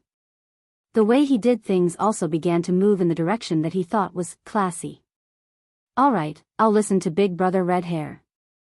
The squint-eyed skinny man nodded like he was pounding garlic. He was so happy that flowers were about to bloom. He thought to himself that he did not follow the wrong boss. The tall man did not come today. It was a big loss. After everyone drank and toasted to their heart's content, they drove to the dreamland of Wonderland and played until late at night before returning home. The next morning, Red Hair and Skinny swaggered to the morning market street. The skinny man originally wanted to find trouble with fried dough sticks first, but after a few steps, he felt that the girl was easier to deal with. He was going to use this easygoing person as a practice target. That's them. The squint-eyed skinny man came to Miss Xing's stall and sneered, Big Brother Red Hair, Little Gao and I were injured by this couple. They even robbed us of the tens of thousands of dollars that we've been collecting these days.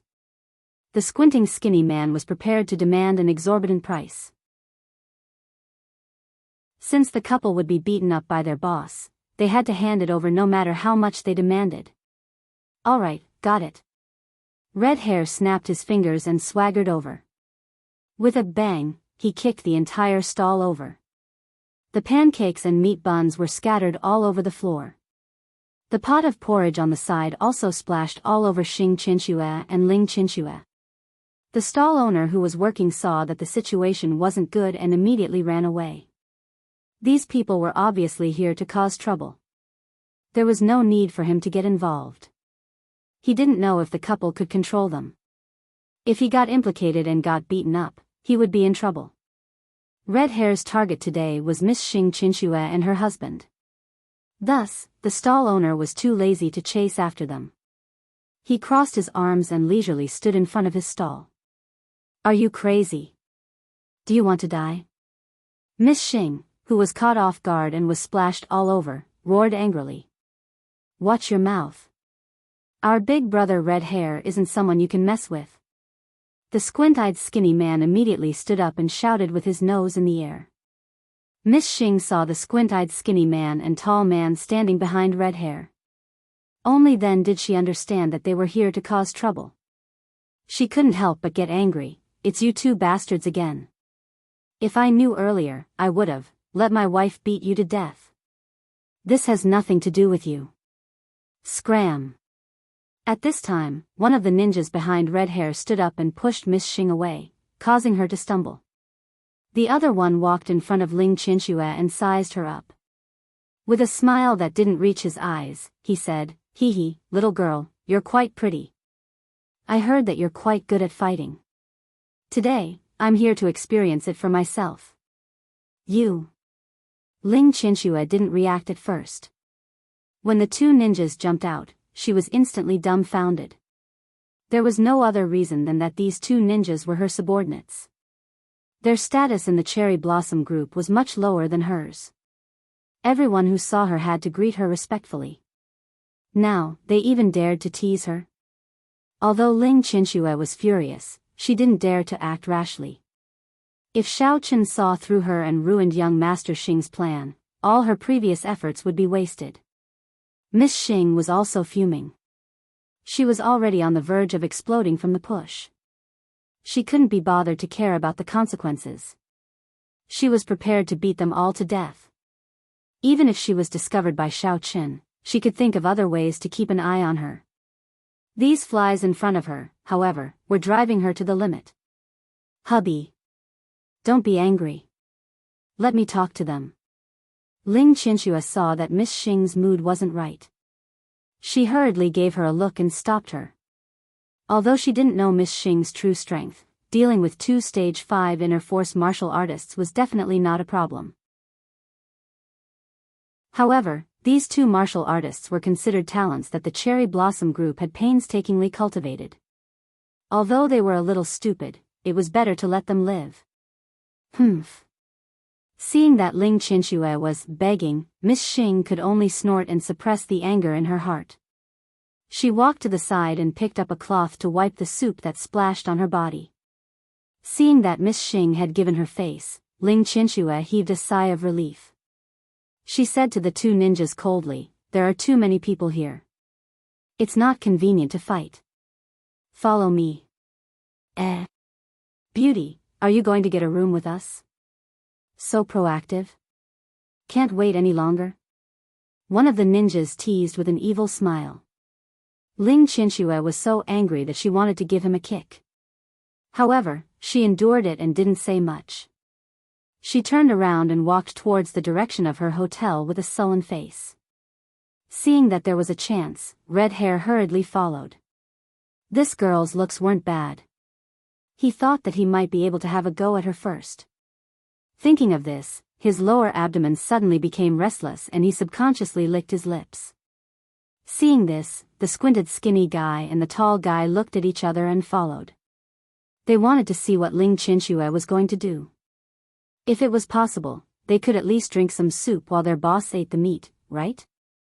Arriving at the door of the room, Ling Qianxue pointed at the two ninjas and said coldly, "You two come in with me. Everyone else, wait outside. Don't look for trouble." "Wait. I say, miss, I was the one who found them. How can they go in but I can't? Since you're going to be played by us, it doesn't matter if it's 3 or 4 batches, isn't it the same?" Red Hair came over and said shamelessly. "If you're not afraid of death, then come in." Ling Qianxue didn't even look at Red Hair. She directly opened the door and walked in without turning her head. "You two wait outside. After we're done, I'll let you have a taste of this girl." Red Hair excitedly patted the shoulders of the skinny guy and the others. He shook his head and walked in with the two ninjas. He didn't forget to lock the door. After locking the door, Red Hair clenched his fist and turned around excitedly. "Pa! Pa!"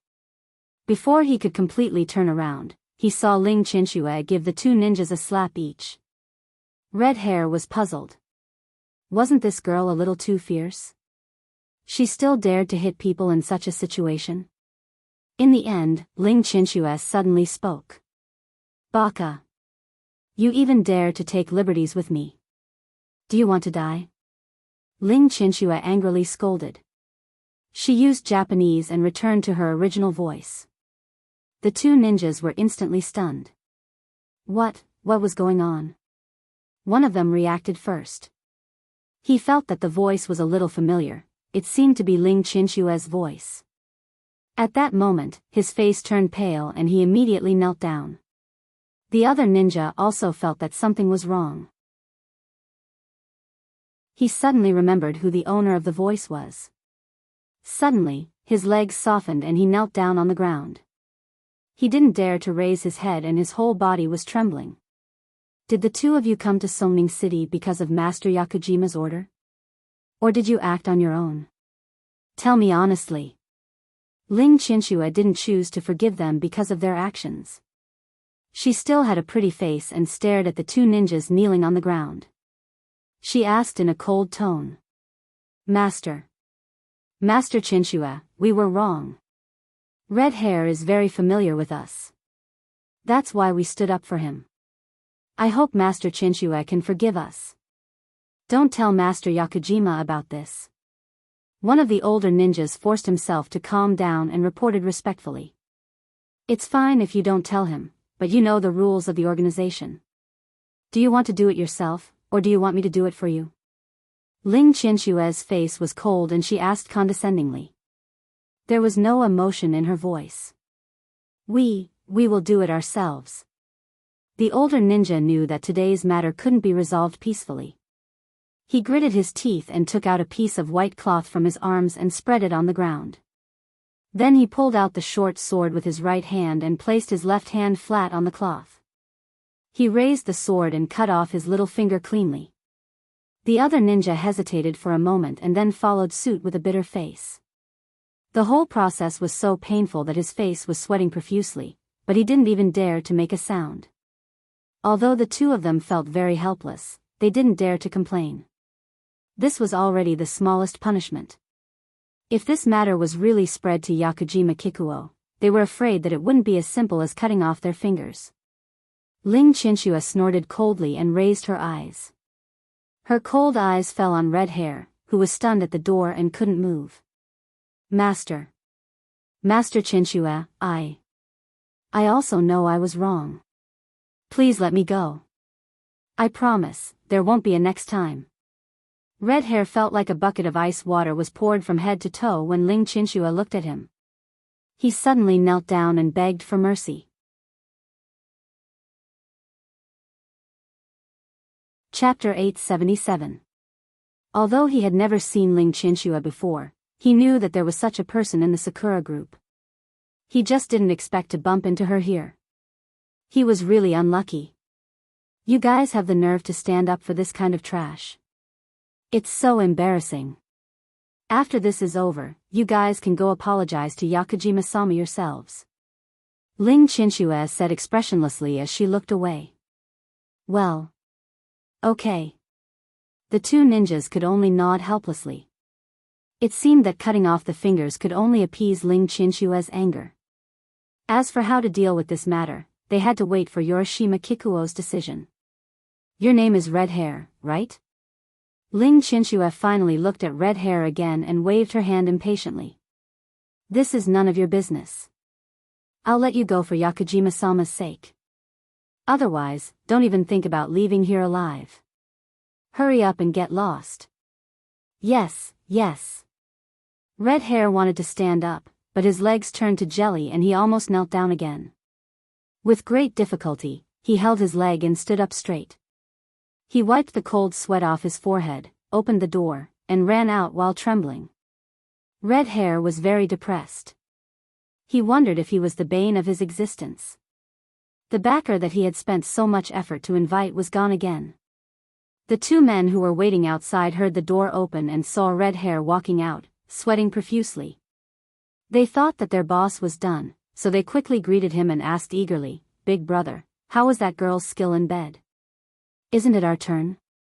Looking at the two who didn't know the truth, Red Hair opened his mouth, but he was too embarrassed to say that he had lost his backer again. He could only walk out and pretended to say, "Go in my A*s." The two ninjas are still having sex with the girl. Let's go first. Come back later when they're done. Red Hair's heart was bleeding. He couldn't say such a shameful truth even if he died. Now, he could only think of a way to fool these two underlings. At most, he would find two more young models and reward them. Oh. The squinted skinny man believed him and nodded heavily.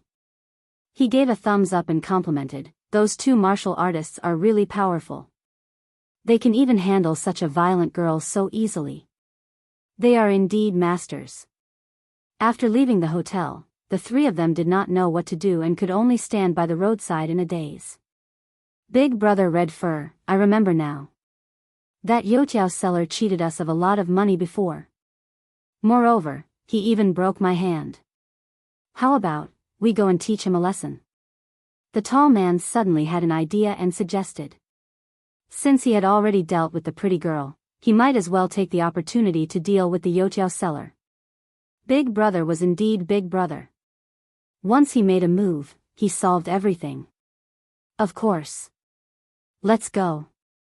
Let's take a taxi. Red Hair immediately agreed. He was feeling depressed and had to find someone to vent his anger on. Once again returning to the morning market street, Red Fur learned his lesson and didn't directly walk towards Xiao Chen's stall. Instead, he first stood in the distance and carefully observed for a while.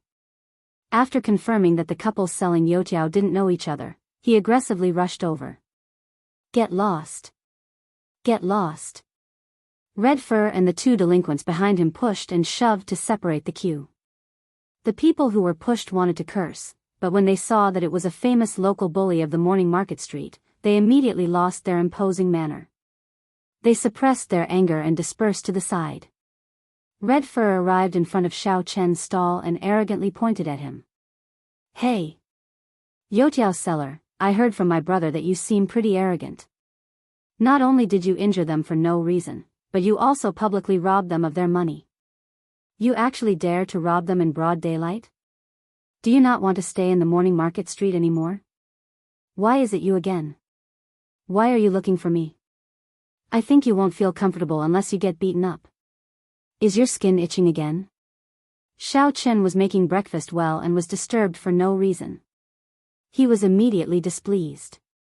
When Red Fur flipped over Xing Lass's stall, Xiao Chen already noticed it. However, he was too lazy to care.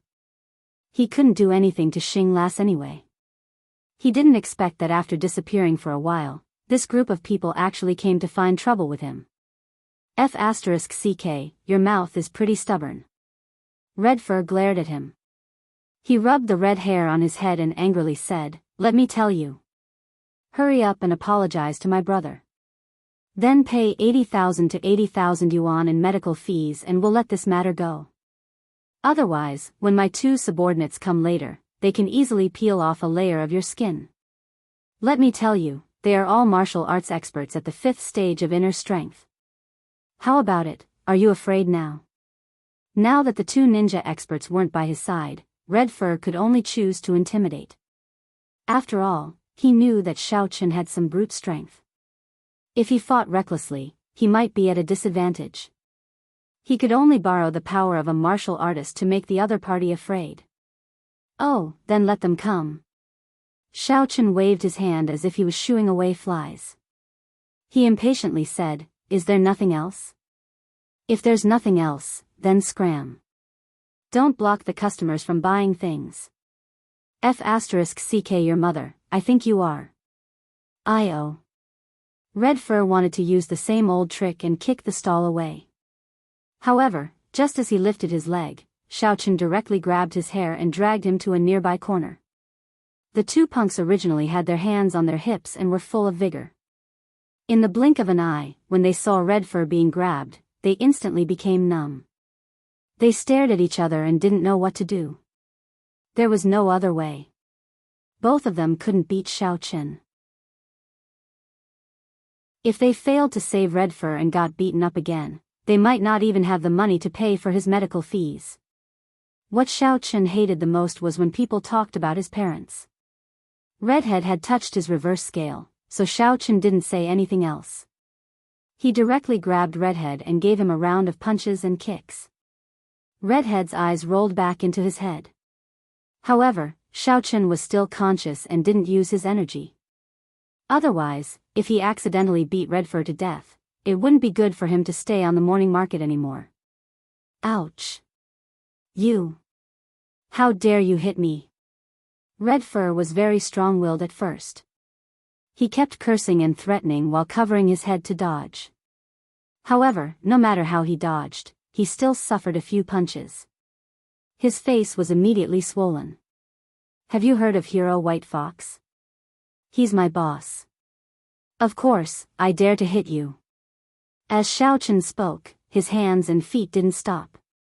His storm-like fists were still smashing at Redfur's body. Ha! Redfur was stunned. He stopped dodging. Did he hear wrongly? Did this guy just mention Hero White Fox? After coming back to his senses, Redfur nearly peed his pants. He was rather quick-witted. He immediately knelt down and begged for mercy. Don't hit me. Hero, spare me. I surrender. Oh. You really surrender? You don't want me to pay for your medical fees? Xiao Chen's fists were still waving in the air as he asked coldly. I really surrender. No. There's no need to pay, Hero. Redfur's tears and mucus flew everywhere. He must have forgotten to look at the almanac when he went out today. He had just knelt down for one, and now he had to kneel down for another. Then tell me, where are the two warriors' underlings? What are they doing with the girl in the opposite stall? Don't even think about lying, or else I'll make you drink that pot of oil. Xiao Chen grabbed Redfur's hair and pointed at the pot of oil that was used to fry youtiao not far away. He saw that the boiling hot oil was bubbling non-stop. It was very horrifying. They went to the hotel. Redfur shivered. He knew that Xiao Chen's underlings were ruthless and would definitely do what he said. So, he didn't dare to hide anything and told them what happened at the hotel. However, he tried to speak as softly as possible so that his underlings wouldn't hear. All right, hand over all the money you have and get lost. Xiao Chen knew the situation and didn't want to argue with Redfur anymore. He thought to himself, that girl really is Ling Qinxue. I wasn't too sure before, but now I'm 100% sure. And I still have to pay? Isn't this still robbery? Redfur muttered weakly, but he still took out all his money. It was a thick stack that was estimated to be more than 20,000. Of course not. You bought a youtiao from me, so it's natural for you to pay me. Xiao Chen took the money and said with a smile. Youtiao? I didn't buy youtiao. Redfur subconsciously asked back. You'll have some soon. Xiao Chen threw a youtiao into the pot and fried it. He then scooped it up and stuffed it into Redfur's mouth. Ouch! Being caught off guard, Redfur's mouth was instantly scalded and blistered. He wailed and spat out the youtiao. He looked around in panic and scrambled to a nearby bucket that was used to wash the mop. He directly stuck his head into the bucket. The two hooligans were also dumbfounded. After they reacted, they quickly rushed over and wanted to help the red-haired man out of the bucket. However, the red-haired man refused to leave no matter what. The skinny man with squinted eyes was in a hurry. He informed the tall man and didn't care about anything else. He carried the red-haired man and the bucket to the hospital. Xiao Chen didn't care about them anymore. He was wondering what Xing Chick and Ling Qinshue's intentions were. It was really strange. They had been under surveillance for a few days, but there was no news. If they were to say that they were working for the horse centipede, right? It didn't seem like it. After all, it had been so long, and Ma Dazhao hadn't come looking for trouble. If they weren't Ma Dazhao's underlings, then why did they target him?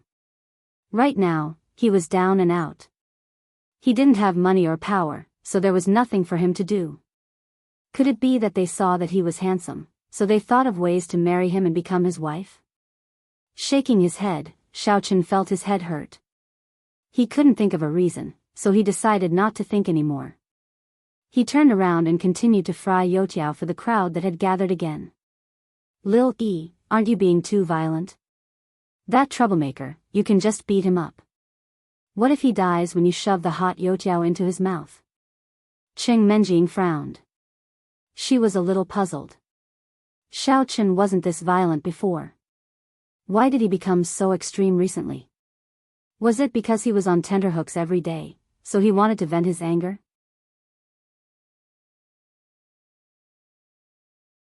Chapter 878. Oh, they came to buy youtiao, so I sold it. What's there to be violent about? Besides, I fed him myself.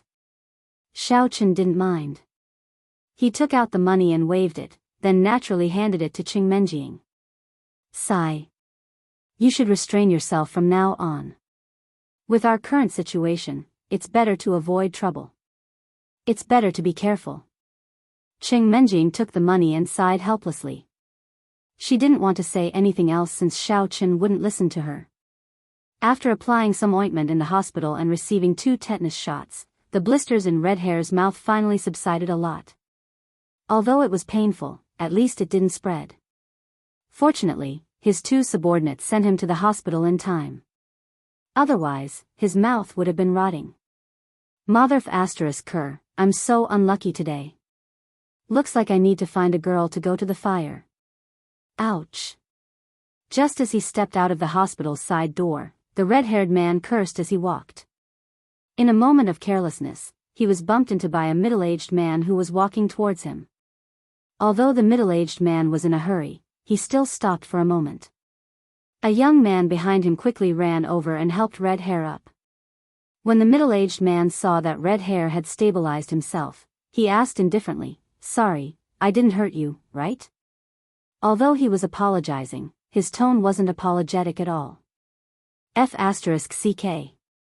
Are you F***king blind? How could you bump into me on such a wide road? Why don't you F***king die? The road is so wide, why don't you go and bump into a truck? Red Hair shook off the young man who was supporting him and pointed at the middle-aged man. Young man, don't be so sarcastic. I've already apologized to you. What else do you want? The middle-aged man frowned after being insulted, but he still spoke patiently. He still had something urgent to do and didn't have time to talk nonsense with Red Hair. After saying that, he planned to walk past Red Hair and leave. Stop right there. You bumped into me, and I feel pain all over my body. I want to go to the hospital to get my injuries examined. If you don't pay me 300,000 to 500,000 in medical fees, don't even think of leaving here alive today. Red Hair shot forward like an arrow and blocked the middle-aged man as he yelled with a domineering expression. He saw that the other party was easy to talk to, so he came up with an idea on the spur of the moment. He wanted to scam some money to compensate for his previous losses. TSK. What nonsense are you spouting? Our sect master. Our boss apologizing to you is already good enough, but you still dare to ask for money? I think you deserve a beating. Before the middle-aged man could say anything, several young men suddenly jumped out from behind him. One of them said sternly, "You. What do you want to do?" I was hit. Ah. Redhead didn't expect the other party to have so many people. Halfway through his threat, the young man who criticized him just now rushed forward and grabbed his collar. What do you want? Of course, I'm going to teach you a lesson. The young man sneered and raised his fist, ready to make a move. Don't move. You guys are too daring. I am White Fox Hero's underling. If you dare to touch me, White Fox Hero will definitely not let you off. At this critical moment, Redhead's mind flashed and he blurted out a lie. In his heart, he prayed that the title, White Fox Hero, would prevent him from suffering any more physical pain. Perhaps Redhead's prayer was answered, but the young man who grabbed Redhead was stunned for a moment. Then, he slowly lowered his fist as if he wasn't going to make another move. Instead, he turned his head to look at the middle-aged man not far away, as if waiting for his command. What? You are White Fox's underling? The middle-aged man was obviously a little surprised. He stared at Redhead doubtfully, as if he was thinking about something. Hee. Are you afraid? Seeing that the middle-aged man hesitated when he heard White Fox hero, Redhead thought that he was afraid. He immediately straightened his back and said proudly, "Don't dawdle. Hurry up and apologize to me. Give me some compensation for my mental damage, and I'll let this matter go." Redhead was feeling smug while he was scaring the man. He didn't expect the title, White Fox, to be so useful. He could easily fool others. It seemed like he could use this title to show off in the future. I can wear out iron shoes in fruitless searching, only to find it by chance without even looking for it. The middle-aged man suddenly smiled creepily. He shook his body and released a powerful demonic aura. He stared at Redhead coldly and said, "Kid, as long as you tell me where White Fox is hiding, I'll spare your life for now." Otherwise, the middle-aged man seemed to stomp his feet casually, and a huge pit instantly appeared on the ground. Redhead was shocked, and he fell to his knees with a thud. This middle-aged man was the leader of the Kuei Mountain sect, Mawutsu. Ever since he came to Songming City, he had been asking around for Xiao Chen's whereabouts. He even heard from the warrior guild that Xiao Chen had used the title, White Fox. Therefore, when he heard Redhead's words, he could not wait any longer. This. Hero, I was just making it up. I'm not White Fox's underling, I'm really not. It's just because I met someone who called himself White Fox's underling, so I used his name to fool you. Please believe me." Redhead was about to cry. He could feel a surge of warmth involuntarily gushing out from between his thighs. The group of young people around also smelled a fresh stench. They all frowned and glared at Redhead. They took a few steps away. This seemingly arrogant but actually cowardly hooligan was probably scared to the point of peeing his pants. "Where's the person you're talking about?" Seeing that Redhead did not look like he was lying, Mawutsu retracted his demonic aura and asked with a sullen face, "I advise you to tell the truth. If I find out that you're fooling me, I'll make you wish you were dead. I mean what I say." Of course. That person is selling youtiao at the morning market street. However, it's a little late now. I'm not sure if you'll be able to meet him if you go there." Redhead had lost all his courage to resist. He quickly replied and tried his best to put on a smile that was uglier than crying. "At least you're sensible." Mawutsu could feel that Redhead was telling the truth. He nodded and instructed a disciple behind him, "Go to the morning market street and keep an eye on that youtiao seller. Once he contacts Xiao Chen, inform me immediately." "Yes, sir." The disciple cupped his fist and accepted the order. He then asked for Redhead's address and ran directly towards the morning market street. As for Mawutsu, he left Redhead, who had curled up into a ball, to attend to other matters. Although the youtiao seller was Xiao Chen's underling, Mawutsu did not intend to do it himself. If he accidentally alerted the enemy, it would be more troublesome to find Xiao Chen. Besides, Xiao Chen had too many underlings. During this period of investigation, he found that there were several in Songming City alone. Zhu Yingxiong, Yu Xiaochuan, Lu Zhenming and so on were Xiao Chen's underlings, including the Xia family in other cities. Expanding the scope, there were also the Wang family in Tianfang province and the Shen family in Lan City. All of them had inexplicable connections with Xiao Chen. Mawutsu was quite excited when he heard that Xiao Chen had so many underlings. He thought that as long as he kept an eye on a few of them, he would be able to find Xiao Chen himself. In the end, he arranged his manpower and waited for a few days. However, Xiao Chen seemed to have vanished from the face of the earth. He did not contact those people at all. In this situation, Mawutsu could only be blinded. The only thing he could think of was to send someone to keep an eye on Xiao Chen's movements. After all, he still had a lot of things to do. Even if he was in the secular world, he had to take care of the development of the sect. Otherwise, he would be the sect master for nothing. Seeing that Mawutsu and the others had finally left, Redhead was finally relieved. He sat on a puddle of yellow water and did not move for a long time. After being in a daze for a long time, Redhead suddenly slapped his thigh as he remembered something. Since this hero was White Fox's enemy, he should have become his disciple just now.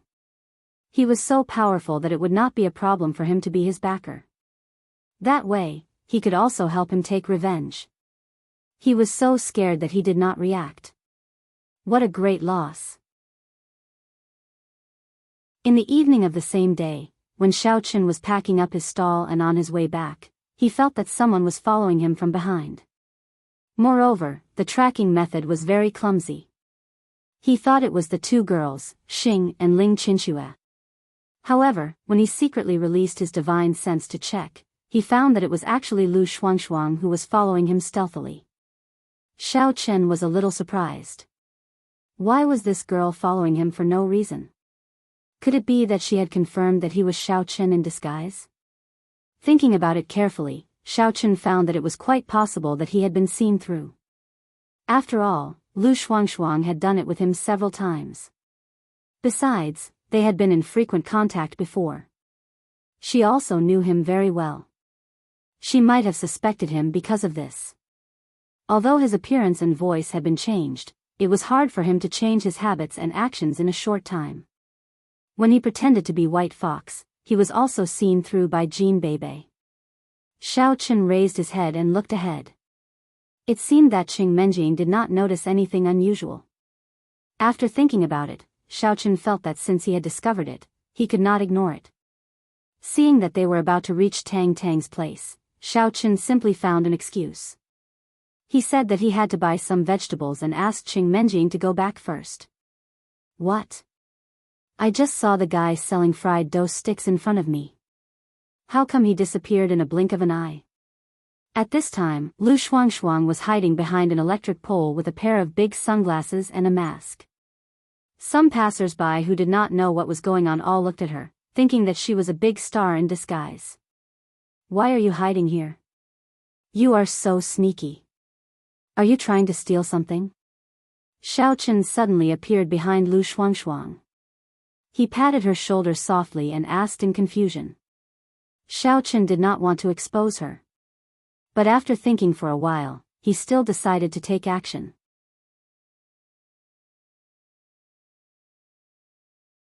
Chapter 879. Although he had not encountered any danger yet, it would be dangerous if Lu Shuangshuang became suspicious of him and frequently appeared nearby. Who knew if this old thing had investigated the relationship between him and Lu Shuangshuang and sent someone to follow her? Curiosity killed the cat. Ah! Lu Shuangshuang was shocked by Xiaoqun. She jumped high and turned around, screaming. She asked incredulously, "You? Why are you behind me? This doesn't make sense. Weren't you near the stairs just now? Don't I often behind you? But sometimes I'm above you. Don't you remember?" Xiaoqun said in a low voice with a teasing look on his face. He did not return to his original appearance, but his voice had returned to its original state. You? What are you talking about? Psycho. Pervert. Lu Shuangshuang first glared at Xiaoqun in disgust. Just as she was about to turn around and leave, she suddenly felt that the voice sounded a little familiar. She paused and asked with some hesitation and surprise, Who exactly are you? You still don't recognize me? I am Yang Jiannan. Or you can call me Xiao Chang. Xiaoqun touched his nose helplessly. He thought that Lu Shuangshuang could recognize his voice. But she did not recognize him. Ah. You are Xiao. Lu Shuangshuang covered her mouth before she could finish her sentence. She remembered that there were special reasons why Xiaoqun disguised himself as someone else. So she realized that she could not expose him directly. Looking at Xiaoqun, who looked completely different, Lu Shuangshuang whispered in surprise, "How did you become like this again? Are you on a mission?" It's a long story. Xiaoqun sighed and briefly told her what had happened recently. I see. You haven't contacted me for so long. I thought you didn't want me anymore. Lu Shuangshuang lowered her head and said shyly. How could that be? Xiaochen pinched her cheek with a smile and whispered, if it weren't for the fact that the current matter might involve you, I would have come to you as soon as I returned to Songming. After all, my brother and I haven't seen you for a long time. We really miss you. Which brother of yours? Lu Shuangshuang was stunned. Seeing the evil smile on Xiaochen's face, she suddenly understood and blushed. She lightly punched Xiaochen's chest and pouted, You are so bad. The moment you saw me, you thought of this. Don't you want to? Xiaochen teased her a little more. Seeing that it was getting late, he ruffled Lu Shuangshuang's hair and said, All right, it's getting late. I should go back. It's good that you know it's me. Don't tell anyone, not even Kerlin. Lu Shuangshuang nodded. Yes, I will keep this a secret. I'll take my leave first then. Xiaochen nodded. Lu Shuangshuang hesitated for a while, stepped forward, tiptoed, and kissed Xiaochen directly on the lips. Although Xiaochen was stunned, he still kissed her back affectionately at once. The two lingered for a while, and Lu Shuangshuang blushed. She looked back every 3 steps and left reluctantly. Qing Menjing watched TV at home for a while. She waited for a long time, but Xiaochen didn't come back. She was a little worried, fearing that something had happened to him. After thinking about it, Qing Menjing simply leaned on the windowsill and looked downstairs. She happened to see the scene of Lu Shuangshuang tiptoeing and kissing Xiaochen. The young lady was so angry that smoke was coming out of her head. Well, there really is something going on between you and Lu Shuangshuang. That woman is too shameless. In broad daylight, in public, she actually dared to take the initiative to kiss him. She must not be a good woman. Humph. Damn Xiaochen, stinky Xiaochen. I was worried about whether you were in danger or not. I didn't expect you to be flirting with a girl downstairs. I'm so angry. Qing Menjing grumbled angrily. She felt that she had nowhere to vent her anger. She simply grabbed the pillow that Xiaochen was sleeping on and punched it a few times. Only then did she feel a little better. After a while, she heard the door open. Xiaochen came back with a bag of fruits and vegetables. Hearing the door open, Qing Menjing rushed out of the room and glared at him angrily. Her eyes were almost on fire. Young lady, why do you look like you have a deep grudge? Did the rat steal all the snacks again? Xiaochen didn't understand and asked doubtfully. Last time, Qing Menjing secretly hid a few bags of snacks. In the end, before she started eating, all the snacks were stolen by the rats that slipped in. Xiaochen thought that the rats came to visit again. He was still puzzled. Could it be that the rat poison that he bought before didn't work? Xiaochen. Where did you go just now? Why did you come back so late? Tell me the truth. Qing Menjing frowned and asked angrily. Didn't I tell you just now? I went to buy some fruits and vegetables for you. Tonight, we will make a fruit and vegetable salad. Xiaochen scratched his head and answered with a confused face. Did the young lady's memory start to deteriorate so early? He had clearly told her before he went upstairs. Really? You just went to buy some things? You didn't do anything else behind my back? Qing Menjing narrowed her eyes dangerously and asked word by word. Yes. Xiaochen innocently raised the bag full of fruits and vegetables in his hand and shook it. He wondered, is there something wrong with your eyes? Can't you see the big bag in my hand? Humph. There's something wrong with your eyes. What stupid fruit and vegetable salad? I don't want to eat it. You can eat it yourself. Qing Menjing snorted heavily and said in her heart, Xiaochen, you big bastard. You were kissed by Lu Shuangshuang in public. You did something wrong, but you still dare to be so self-righteous. You really don't put me in your eyes at all. Young lady, what's wrong with you? I just went out for a long time. You don't have to be so angry. Before Xiaochen could finish, Qing Menjing impatiently covered her ears, as if she didn't want to listen to his explanation. Liar. You are a big liar. In addition to covering her ears, Qing Menjing roared again. She stomped her feet angrily, turned around, and ran into the room. How did I lie to you? Young lady? Menjing. Xiao Chen was shocked. He quickly put down the things in his hand and chased after her. Just as he ran to the door, he heard a loud bang. Qing Menjing directly closed the door. Xiao Chen's nose was almost smashed. Then, with a click, the door was locked by Qing Menjing. Xiao Chen was confused as he recalled the meaning of Qing Menjing's words. Suddenly, his heart skipped a beat. Could it be? My ambiguous actions with Lu Shuangshuang downstairs were discovered by young lady? The more Xiao Chen thought about it, the more likely it seemed. The window of the room was facing downstairs. As long as young lady stood by the window and poked her head out, she would be able to see the situation downstairs. Sigh. Xiao Chen hit his head in annoyance. What a blunder. If he knew this would happen, he would have hidden further away with Lu Shuangshuang. After understanding the whole story, Xiao Chen quickly used his primordial qi to open the door. He saw Qing Menjing sitting on the bed angrily. She was hugging his pillow and hammering it heavily. Her cheeks were puffed up like two big buns. She looked like a hamster. She looked quite cute. Ahem, Menjing, actually, Lu Shuangshuang and I have known each other for a long time. Xiao Chen quickly shook his head and threw the thought out of his mind. What cute. Based on the current situation, it was better to hurry up and explain the situation. So, Xiao Chen told her everything in detail, including how he was Lu Shuangshuang's fake boyfriend, and then accidentally had a relationship with Lu Shuangshuang. He spilled everything like beans pouring out of a bamboo tube. In fact, if it wasn't for Qing Menjing accidentally discovering this scene, Xiao Chen planned to hide it from her for a while. No matter what, the first miss was Xiao Chen's legitimate fiancé, and she had never liked it when he went around messing around. If this matter were to be revealed, wouldn't that be asking for trouble? But now that it had come to this, in order to coax Qing Menjing, Xiao Chen could only tell her everything he could.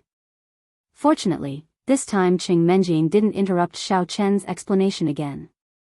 She listened to him until the end. Are you finally willing to tell the truth? Didn't you say that there was something wrong with my eyes just now? Qing Menjing pouted and glared at Xiao Chen. She took out her phone and quickly flipped through it a few times. She handed it to Xiao Chen and said, "Don't try to deny it. I took photos of all the bad things you did. This is the best evidence." This. Xiao Chen glanced at the phone and felt a little depressed. Although the photos were a little blurry, he could still recognize Xiao Chen and Lu Shuangshuang. In desperation, Xiao Chen had to explain, "I wanted to wait until this matter is over and then find a suitable opportunity to explain to you. I didn't expect you to be so smart and catch me. But you can't lie to me. No matter what, I am your mistress and fiancé. When you lied to me, didn't you consider my feelings?" Although Xiao Chen admitted his mistake, Qing Menjing was still a little unhappy. She couldn't accept being deceived by others. Especially being deceived by someone who was so close to Xiao Chen, it made her even angrier. "I was afraid of making you angry. That's why I didn't dare to say it. Otherwise, I wouldn't dare to deceive you," Xiao Chen said with a bitter face. He felt a little bitter in his heart. If he told her about his romantic history, he was afraid that she would vomit blood in anger. "Really? Are you really afraid that I will be angry?" Qing Menjing looked at Xiao Chen suspiciously and asked. "Yes. If you don't believe me, I can swear on the lamp." Xiao Chen felt Qing Menjing's suspicion. He quickly pointed at the ceiling and patted his chest.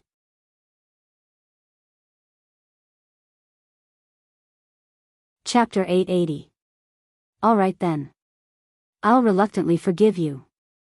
You don't have to make such an old-fashioned oath.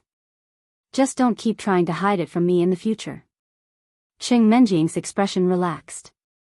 She nodded, and her expression wasn't as ugly as before. She put down the pillow in her hand and took the phone from Xiao Chen's hand to play with it. I won't anymore. Oh right, are you hungry? I'll go make some fruit and vegetables for you to eat now. Xiao Chen politely rolled up his sleeves and walked towards the kitchen. He secretly heaved a sigh of relief. He originally thought that Qing Menjing would make a fuss for a while. He didn't expect her to be appeased with just a few words. Qing Menjing lowered her head and played with it for a while. Suddenly, she remembered something. She put down the phone and said, "Wait. Let me ask you something." "Oh, what is it?" Xiao Chen immediately stopped and turned his head. His heart skipped a beat. Could it be that Missy found out about my situation again? It's nothing big. It's just that. Has your cultivation been effective recently? Qing Menjing tilted her head and asked hesitantly. Cultivation? It should be, all right. Xiao Chen was stunned for a moment before answering hesitantly. In fact, he hadn't cultivated properly for a long time. Now, not only did he have to sell youtiao to make a living during the day, he also had to be on guard against Miss Xing. At night, he had to worry about Ma Lanxiao coming to find him. He needed to maintain a high state of mind. Under such circumstances, how could Xiao Chen have the time to cultivate? Oh. Qing Menjing responded. She seemed to be immersed in her own world and hadn't come back to her senses. Xiao Chen thought for a moment. He guessed that Qing Menjing might have encountered some difficulties in her cultivation, so he asked, "What's wrong? Are you in some kind of trouble?" It's been a long time since we left the Quishan sect, right? I feel like my cultivation isn't having any effect. I haven't made any progress at all. I don't know what's going on, Qing Menjing said, a puzzled look on her face. She was indeed confused. Every day, she cultivated according to the mental cultivation method, but the results were minimal. She did not make any progress at all. It couldn't be, right? Are you kidding me? Xiao Chen was a little surprised. He knew that Miss had been practicing hard every night since she returned to Songning City. Although she lacked the assistance of the sex treasures, she shouldn't have stagnated in her progress. Really? I'm not lying to you. I'm still at the first level of Devil Master. Qing Menjing lowered her head and said weakly. She didn't understand what was going on either. Everything was fine when she was in the Kuei Mountain sect, and her cultivation speed was quite fast. Why was it that she couldn't do the same after returning to the secular world? This time, Xiao Chen really felt that it was a little strange. Looking at Qing Menjing's conflicted expression, it didn't seem like she was trying to trick him. However, logically speaking, regardless of whether it was a martial cultivator or a demonic cultivator, the influence of the environment had always been relatively small. These two were completely different from cultivators. In addition to absorbing the spiritual qi of heaven and earth, cultivators also needed precious medicinal herbs as support. It could be said that the conditions for cultivation were extremely harsh. Just like Li Xiener, didn't she always stay at the first level of the qi refinement stage because she didn't have anyone to guide her? Yi Xiaoye was also a devil cultivator like Qing Menjing, but when she was in the secular world, didn't she also cultivate well? Of course, it might be because she had all kinds of spiritual herbs to help her, so her cultivation speed was faster. However, even without the help of spiritual herbs, she wouldn't be stagnant. Are you sure that your devil cultivation level didn't advance at all? Xiao Chen confirmed again. Yes, I'm sure. Qing Menjing looked at Xiao Chen pitifully, hoping that he could point her out. But in fact, Xiao Chen didn't know much about devil cultivators. Although in the eyes of others, he was definitely a devil cultivator because he was a disciple of the Devil Star sect, in fact, that was just a disguise.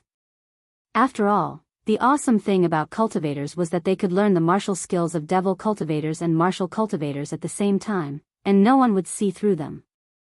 Well, although Xiao Chen didn't know it himself, he still had a teacher. Xiao Chen pretended to be deep in thought, and then secretly asked in the divine sense space, Elder Heaven Ancestor, what's going on? Why can't Qing Menjing cultivate in the secular world? Is there no spiritual herbs to help her? A few days ago, Elder Heaven Ancestor had already woken up from his dormant state, but he could only speak. Old Demon Fire Wolf and Flame of the Underworld were still in a dormant state, and they didn't respond even when he called them. It would probably take a few more days for them to recover. Ask her to bring the mental cultivation method over, and let me take a look at it before I can make a conclusion. It's not easy for me to make a direct judgment with just her and you talking. Although Elder Heaven Ancestor had recovered, his voice was still a little weak.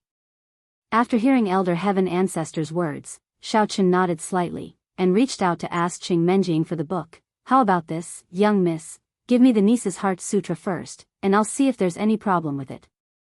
I've told you many times that it's the Weaver's Heart Sutra. What niece and niece, why don't you have a good memory? Qing Menjing grumbled, and then took out the mental cultivation method from the side of the pillow and threw it over. She had already flipped through the book, but she still couldn't find any clues. Now she could only rely on Xiaochen. Xiaochen didn't answer, and instead took the book and flipped through it, pretending to read it himself, but in reality, he was showing it to Elder Heaven Ancestor in his consciousness space. After a while, Elder Heaven Ancestor finished reading the entire Weaver's Heart Sutra, and couldn't help but click his tongue in wonder. Tisk tsk, I didn't expect this mental cultivation method to fall into the hands of the Kuei Mountain sect. What's wrong? Is there something wrong? Xiaochen asked. This is a mental cultivation method. It's not an ordinary demonic cultivation method, and it definitely can't be cultivated in ordinary ways. If she just cultivated it like that, she wouldn't be able to achieve anything in her lifetime, Elder Heaven Ancestor replied matter-of-factly. What? Young miss is also a cultivator. Elder Heaven Ancestor, are you sure you're not mistaken? How is that possible? Could it be that you've just woken up from hibernation and haven't fully recovered, so you're mistaken? Xiaochen asked in shock. He couldn't believe it. How did young miss become a cultivator? F***ck off. How could I be mistaken? I've seen this mental cultivation method before. It's called the Art of Silkworm and Phoenix, an ancient mental cultivation method. I don't know how it was passed down, but it was changed into the Weaver's Heart Sutra, Elder Heaven Ancestor explained impatiently. Art of Silkworm and Phoenix? There are actually 5 words, and it sounds very powerful. Xiaochen exclaimed in surprise. Of course it's powerful. Although this mental cultivation method can't compare to your Heaven's Stolen Fortune battle art, if it's cultivated by a girl, it'll be twice the result with half the effort. When it's fully mastered, it might not be any worse than yours. Elder Heaven Ancestor said. What the F***ck, is this for real? Xiaochen was very surprised at first, but then he suddenly remembered that cultivators were a very powerful existence, so he could only accept this reality. He sighed in his heart that young miss was also a legend. It's true, but she's not like you. It's not easy for her to cultivate to this realm without anyone's guidance. Elder Heaven Ancestor's tone was a bit more appreciative. Is she really that powerful? Xiaochen was a bit unconvinced. What, you don't believe me? Elder Heaven Ancestor said lightly, if you don't believe me, you can wait for the next time she shows her strength. Take a closer look, and you'll feel it. This, speaking of which, it seems like she's never shown her strength before. Xiaochen thought about it and was speechless. During the time he lived with Qing Menjing, he had never seen her real strength, nor did he see her fight with anyone. If it wasn't for the fact that she often cultivated at night, he would have forgotten about it. Thinking of this, Xiaochen raised his head and said to Qing Menjing, Menjing, try to show off your strength. Why? Why would I show off my strength for no reason? What if someone finds out? Qing Menjing rolled her eyes and retorted. Recently, she had been very careful when she cultivated, and she usually tried to not let the devil qi in her body leak out. She was afraid that if she was not careful, she would be discovered by the Kuei Mountain faction and cause trouble. Now that Xiaochen suddenly asked her to show off her strength, she naturally had to be cautious. It's nothing, I'm just pretending, Xiao Chen shrugged. Suddenly, he smiled slyly and teased, speaking of which, you really don't need to pretend. You already have it, anyway, you just need to show it off. It's not like you'll lose out. Xiao Chen. Do you believe that I won't kick you to death? Cheng Menjing was not stupid. She could tell that Xiao Chen's words had a different meaning. She was so angry that her eyebrows were raised. She wanted to rush over and beat him up. What kind of person was he? This was too filthy. I'm just joking. I just wanted to see your strength. Maybe I can find the reason. I can't confirm it just by listening to you, right? Xiao Chen knew that he had misspoken and quickly tried to salvage the situation. You're right. Alright, just you wait. Cheng Menjing glared at Xiao Chen again. Then, she activated her mental cultivation method and released a thick devil chi from her body. The strength of a level 1 devil master was displayed clearly. This. Xiao Chen was so shocked that his mouth formed an O shape. What kind of level 1 devil master is this? This is clearly a level 10 refinement stage cultivator. No wonder Big Miss has such a high requirement for the heaven and earth spiritual chi. When Xiao Chen was cultivating, it was also because the heaven and earth spiritual chi in the secular world was extremely sparse. Therefore, he could only rely on spirit jades and heavenly treasures to increase his cultivation. Otherwise, he would not have been able to reach this stage today. It was normal for Big Miss to have no progress. It would be strange if she had. After knowing the reason, Xiao Chen felt a little depressed. How was he supposed to explain this matter to Big Miss? If he wanted to explain this thing, it would definitely take a lot of effort. She was also a novice who had just entered the sect, and he only had a smattering of knowledge about cultivators. He couldn't possibly let her enter his divine sense space and directly talk to Elder Celestial, could he? You're tuning in to the Journey of the Soul YouTube channel. Don't forget to subscribe and join us on this journey to catch the most captivating stories.